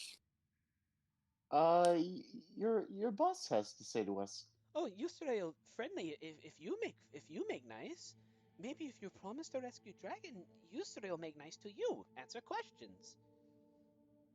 Well, okay. Well, Meepo show you to Gonna- Yusrael. Yes. I'm just gonna look at everybody else and kind of shrug and be like, well, "Let's go." Yeah, let's see where this goes. Meepo take you quickie, and Meepo looks to the door to the I think the west. I need to track back. It looks it's actually like a long hallway, and he shouts a phrase in Draconic, and it's just Fusroda. no, it's I'm trying to think of like a God. What's it? Fusroda? No, it's not Fusroda. Trying to like God. Now I have to. Islanus. Now I have to like look up like the fucking the dragon shouts just like the sea because it's like it's a very silly thing that he says, but that's like why it's good. Did he maybe say Fusarda? No, he didn't. he, Jesus Christ. He says Fasru is what he says, and you hear people putting their weapons down. It's like Meepo say the password and Meepo tell other kobolds that you no hurt. I take you to Meepo take you to Yustreo now. Thanks, Meepo. And so he, barring you guys wanting to look around, will start to take you guys to the west. Unless again, if you guys have anything to say about that. I guess just like, what's the description of stuff we see on the way there? So the room that Meepo's in seems to be like his temporary campsite because he's been exiled, for losing the dragon. The cage appears to be where he normally keeps said dragons, so, probably like, the dragon has, not the exactly like the best life in captivity, but, judging by the size, any of y'all can make a nature check, by the way, I got you. Yeah, it's not an easy one, but you can do it. 17. Yeah, so this is probably a very young dragon, like a juvenile dragonling that they're keeping, because an adult dragon would probably not even fit this room. So, Gotcha. like one that's like probably only a couple like years old. How long have you been Keeper of Dragons, Meepo? Meepo keeper of dragons since Meepo's mother passed. Meepo no keep track of time very long. 2 winters, Meepo keeper of dragons. Okay, and you said your mother was Keeper of Dragons before that? Oh yes. So this isn't the first dragon you all have had. Oh no, it's first dragon. It's just we expect to maybe have more dragon later, future. Yeah, but this dragon couldn't have been more than a couple years old. How was your mom? Was she just waiting on a dragon? Well, no. She take care of Calcrix before Meepo. She taught Meepo everything about take care of Calcrix. But Calcrix throws very, very dangerous tempers and, well, Meepo's mother not take slash wounds very well. Fair enough.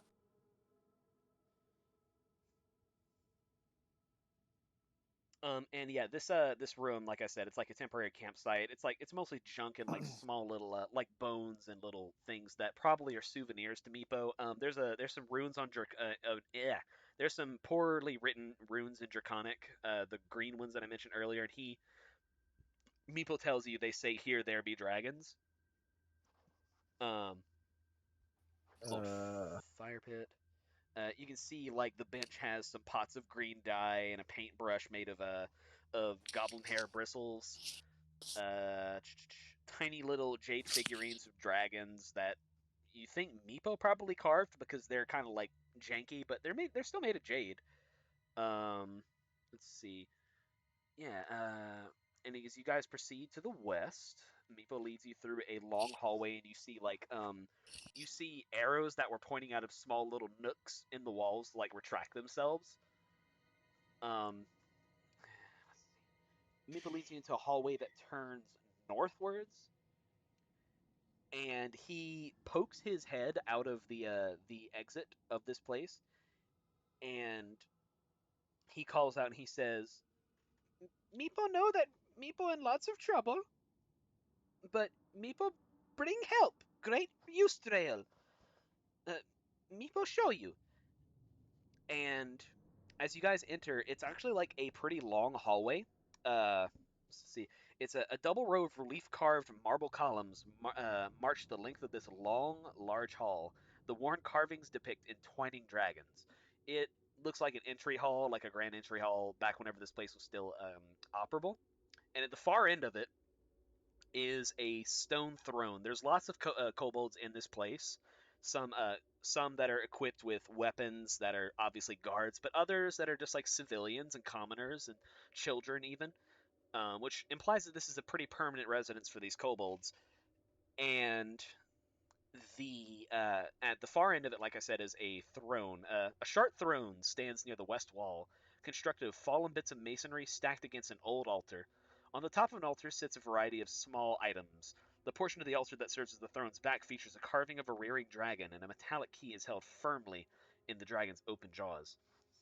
Beneath this carving sits a taller than usual kobold who's dressed in a pretty plain white gown, and she relaxes backwards and puts out a clawed hand with a ring just to show it off. And she says, "What is this that comes into our castle? Who are you to speak to, Eustrael?" My name's Morven. Morven. Hi, I'm Arctos. Arctos. And yeah, no, we too are royalty. My friend is king of the tieflings. I'm king of the elves, You can and this is king of the dwarves. So we come to kind of convene as a council and with queen of the kobolds. Eustrael is no queen. Eustrael is priestess. You can roll deception for me, I guess. God, I need to stop like treating all my characters the same. This is another thing that I don't do well. That's fine. 12? Yeah, so Eustrael looks at you and she's like, "You dress like no king." But We're humble. this place is not one for royalty. This place is for survival of Eustrael's people. And the kobolds that are gathered in the place, they all shout out in unison, "Eustrael!" like in reverence. I mean, they seem to respect you as royalty. Eustrael guides her people, yes. And it seems that even Eustrael's most wayward soul bring help.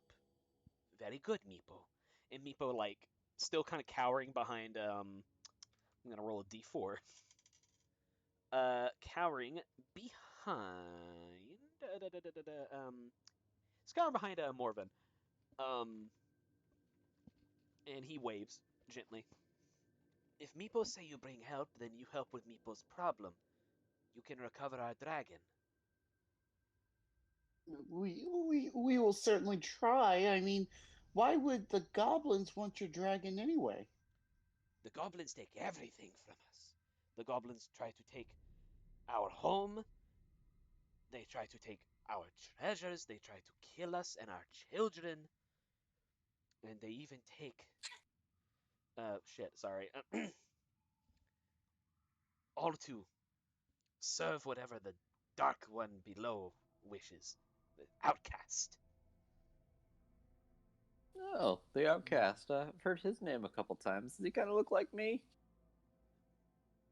And then I just point to my pointy ears. She looks at you and she nods slowly, and she says, "He grows the fruit, which he gives to the goblins.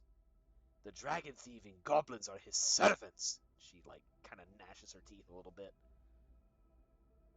Do you know if they took a young human woman who looks kind of like, thumb towards, what's his face? Talgan, Talgn. And she intertwines her fingers. Yusterael understand that you come here with a quest, but Yusterael cannot allow this one to pass peacefully without promising that you will retrieve Calcrix, or at least make your best attempt. Oh, we'll try. Yeah. I mean, yeah, we'll try. I mean, worst case scenario, you're no worse off than you would have been without us. We're not going to do you any harm. At the very least, Yusterael expects you to kill many goblins. Oh yeah, no, that's a given. And I finger gun and like wink. And she What is nods. this gesture? What is gun? No, Oh, sorry, I Finger crossbow. crossbow. I finger crossbow. Yusterael give you information, and Why you shoot you, Thrill? if if you return Dragon, Yusterael reward you for service to Yusterael's people, the cult of the dragon. And she says, she leans forward and she taps her chin. Four adventurers, not unlike yourselves, come through Yusterael's territory, the territory of Yusterael's people. One, like you, and she points to Talgan, and then she points to you, Soul Rune. She says, one like you, and two other men, human men. And Gross. she points at yeah, really. And she points at Talgan, but like less. They seek passage. They promised to find a dragon at Yustrea's request, and they disappear, gone for several days. Yustrea suspect that the goblins or the outcast himself has taken them. And Talgan kind of looks like, he doesn't pale up, but he's kind of like visibly distressed. I'll look over to him and I'll say, "We're gonna find her, buddy." And he takes a deep breath and he nods and he kind of steels himself and he's good.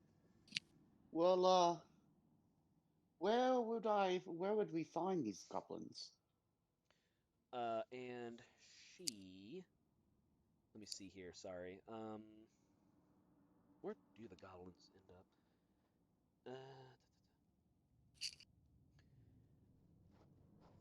The southern half of the Citadel belongs to the people of Yustreal, yes. If you make your way to the north, you will find many goblins. They go underground, where they serve the outcast. I mean, behind that locked dragon door. No, no, no. That is ancient place to those who came before. Yustreal and her people know not to enter the place. It is sacred, but if you find our dragon, and she points up to the key above her throne, Yustreal will let you through. Yustreal will give you Cool. the key to door. All right. One last question. So does the name Ashardalon mean anything to you? In the before times, this place was inhabited by peoples much like Yustreal's clan, but not like Yustreal. Men and elves who worship a dragon. A great, great white dragon. Ashardalon. A being of great beauty and power. who seeth this land and departed never to return. Eustaria suspect that Calcrix is child or grandchild of Ashardalon.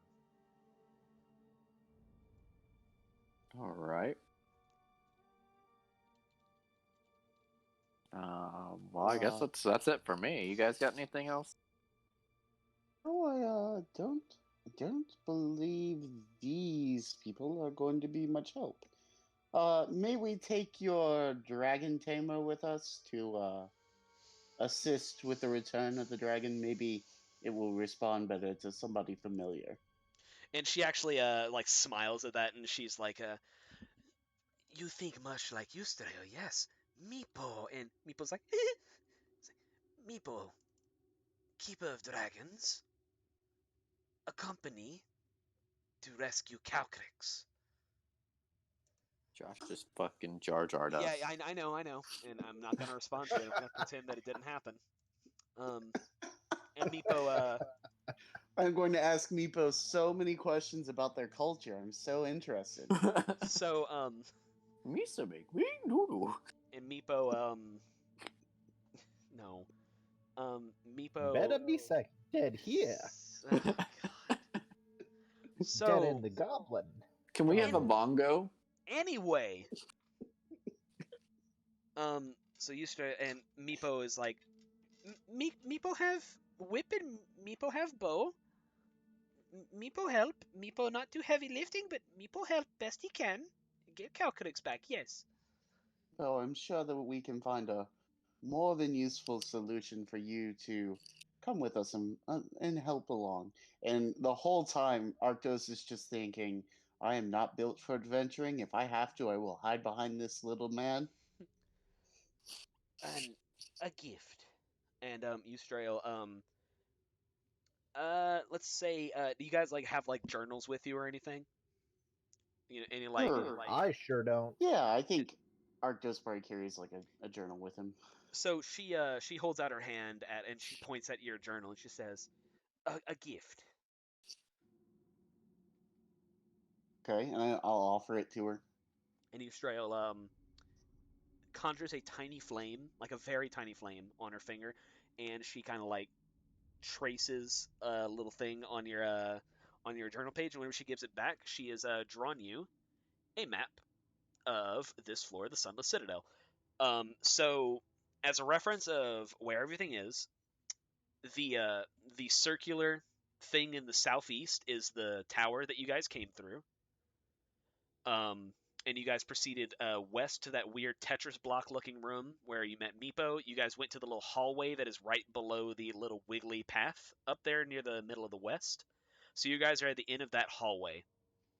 So Eustrail says that the pathways north, where like the northern half of the dungeon is sequestered. She says the one to the west is dangerous, and the goblins guard it jealously. And you may have a easier time going through the one that's in the east, the northern passage in the east. And let me see here. I should have did it with the numbers, shouldn't I? Oh, that's not. Yes, very... you should be ashamed. Yeah, sorry. Chip. Come on, baby, please. God, I really wish I had one that didn't have like cool secret shit in it, but it's fine. No, that has like all the traps and shit. No, no, I cannot give that to y'all in good conscience. If I ask Udriel, like, do you know Where all the traps and shit are? Yeah. Can you maybe also mark every single trap? The goblins set their traps and they reset them over and over again. Right, Meepo, No way of I just knowing. figured out what you're doing. Oh. Meepo not bad at messing with goblin traps. Goblin is not very smart. Meepo, we have a job for you. It's called Running Point. And Meepo the Rogue. Meepo the Rogue. Meepo the Rogue has joined your party. Meepo the Meek. Yeah, Meepo the Meek has joined your party. Let's see. He wants to help rescue Calcrix, even if it's scary. That brings your party up to 5 now, boys. Which is the recommended number. You know what they say: 4 is a crowd, but 5 is a company. And Tolkien's like, yeah, I think they do say that. Anyway, so yeah, you guys basically have two options of northern passages. The hallway that you're in, you see the northern exit that goes forward north. They say that the goblins keep that place like trapped and heavily defended. But the other north passage that like has a T junction in it with a broken half into it, they say It that's goes probably east. Yeah, well, whatever. It's So west or east? I say west. Yes, Weast it is. through the heavily guarded one. East, man. Oh, east. Okay. Yeah, let's go to the one that doesn't get everybody killed. Alrighty. Eustereo wishes you luck in your endeavors. Bring back our dragon and Eustereo help bring back your people. Eustereo promise, at the return of our dragon, Eustereo lead kobolds and help fight goblins. Cool. Perfect. We will be back shortly. Oh, Meepo not going this deep very, very long time, but Meepo try his best.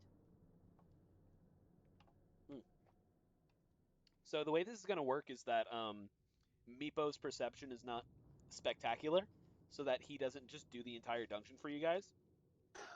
Yeah, So- no, he didn't see the Chancellor's plot, so he No, granted no, emergency God, power. I'm going to change his fucking name. Meepo actually his baptism name. No, Meepo moves to grant emergency power to fuck Chancellor. off. No, it's not even. He was supposed to be like cowardly and cute, and you guys made him into Jar Jar. So glad.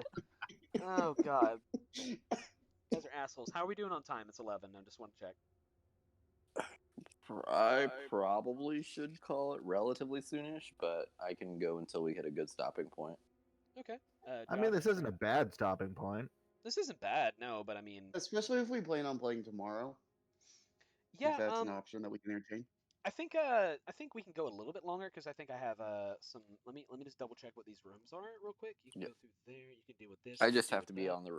on the road by 7 because I work at 8 tomorrow. But That's it's not like I don't. It's not like I don't,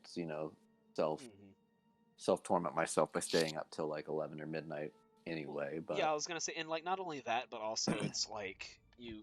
What are you gonna do at work? dude, it's been crazy. People in North Dakota don't understand I don't know that they know how to read well enough to understand social distancing.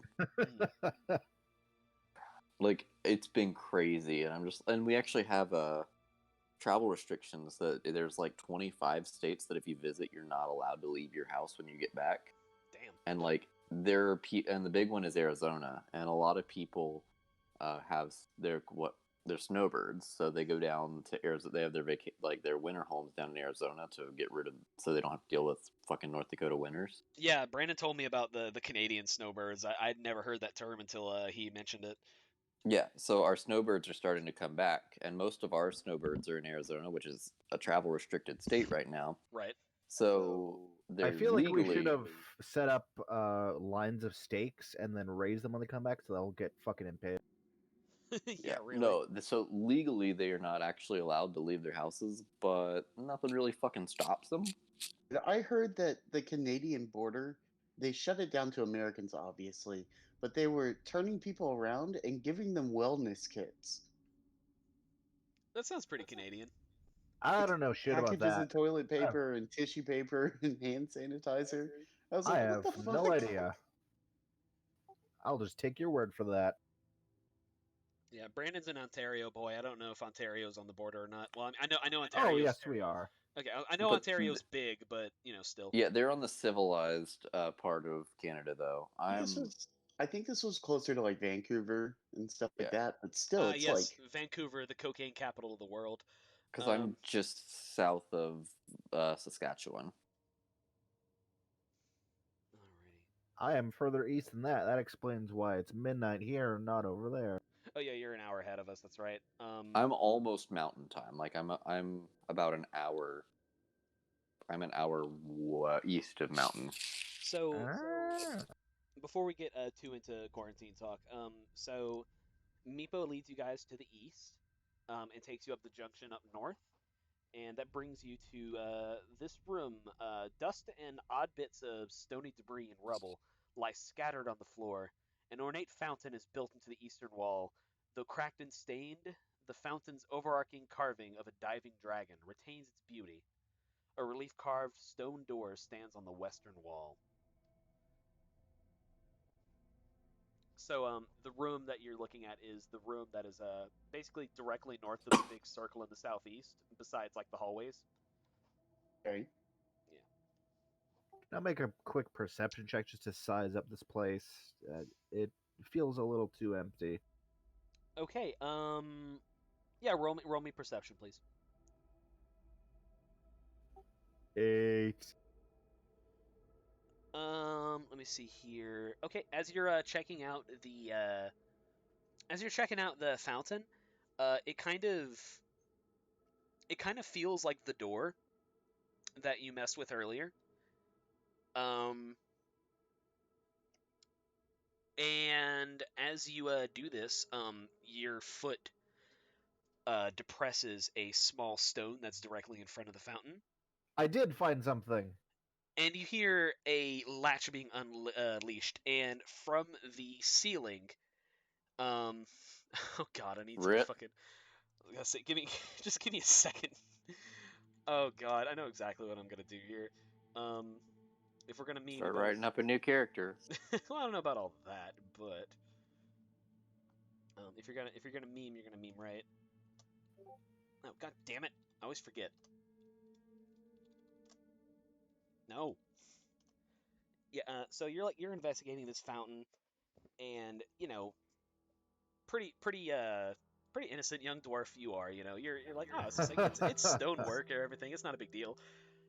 And your foot pushes gently on a small loose brick in front of the fountain. There's a dry fountain that hasn't run water in centuries, and you hear echoes in the distance coming from the ceiling. You hear a latch fall. You hear the sound of metal screeching against stone. And you look up, and you see a glimmer as a giant scythe hangs from a pendulum and starts rushing towards you. And that's where we'll end tonight. You fucker. You're a piece of shit, you know that? Ah, man. So, yeah, how do you guys have fun? We started Up and ended until on a good now. note. Oh, you'll come around about, buddy. Don't worry. Hey. Ugh. No. The next session number 2, will start with Solrin's dexterity check. Jesus Christ. So, number 1, yeah, did you guys had fun? That's great. Tyler asks us, so where did we leave off last time? Oh, Solruna just succeeded on his dexterity check. Oh, of course, yes. It's her. Solrin's a girl. Oh, sorry. That's okay. It's D&D. Dude, I'm yeah. obviously sexist and racist. Of course. Dude voice, female character, yeah. It's kind of hard, yeah. Well, you could be like me and Kaja, where, by the way, you're gonna find out something fun we do with goblins in this setting, Brandon. we have a pretty long understanding of how goblins speak in our Forgotten Realms. So We you're have a gonna pretty find out long about that. history of racism, is what it It's is. not racism. You're making it sound like we make them. Oh no, it's No, not it's like just, that. It's just a voice. It's not. Yeah, it's a voice that all goblins have. We give goblins an accent, and it's very good, and it's not racist. It's kind of racist. It's not racist. It's not like blatantly racist, but it's a little racist. I don't want to spoil it, but like, it's not a race of people. I'm gonna take a guess and say gypsy. No, you're not supposed to say that. First of all, it's Romani. Like, wow, you're talking to me about being racist. Anyway, so yeah, I'm half brown. yeah, I guess so. Anyway, so I get a pass on that one. Anyway, yeah, your G word pass. Anyway, I need to stop being on Twitter. Anyway, So the big thing that I try to do in this group that never really sticks, but I try to do it every time. You might have remembered. You might remember Wild doing this whenever we played with him in Wild Realms. But basically, I like to run through the group and have them say like one thing they like that another player did this session. We did a lot. Rose this and session. Thorn. Well, Rose and Thorn is the thing, but I just like doing like one thing you liked. It establishes memory. It helps just generally keep track of everything that happened, build memories and stuff, and make other players feel good about themselves. So if we want to start, let's go opposite order. How about Solrune? What's one thing that another player did that you enjoyed? Well, I like that our wizard's a very good wizard.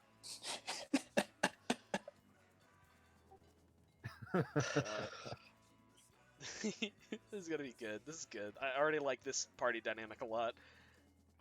I don't know. There's I'm just wondering how long my neutral good character can hold out being called a wizard instead of a sorcerer. Just because you're neutral good doesn't mean you can't get angry. she'll probably remember eventually, just not yet. Can't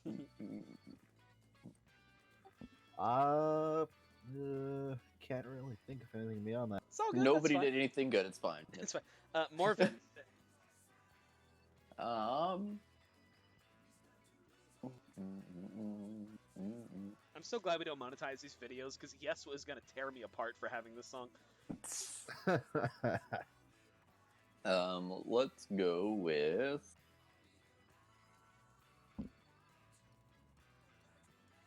Oh, and I like that you both actually contributed to the combat where I was just wrestling again. Hey, Oh, it's. Yeah, no, it's cool. Combat. yeah. Oh, by the way, question: did we kill the stream before talking about racism? No, we didn't do that. We did not. Am I allowed to say? Am I allowed to say that my favorite part of this was as hard dialing? Yeah, I guess that is. That's not something a character did, but if that's something you took away from this and enjoyed, then yeah. I call that an accomplishment. And before we start talking about episode titles, this one's not going to be called Assar Dylan. It's going to be something like ominous, like entry to the Citadel with no sun. Like Meepo moves for emergency power.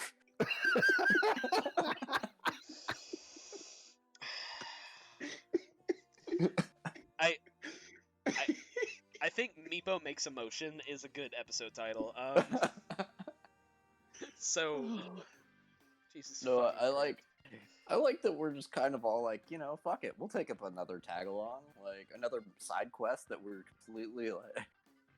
The worst part is you haven't found all of them yet, but it's fine. I will play NPC Collectathon if you'll let me. I mean, like, dude, listen. We all know about what happened to Caldago.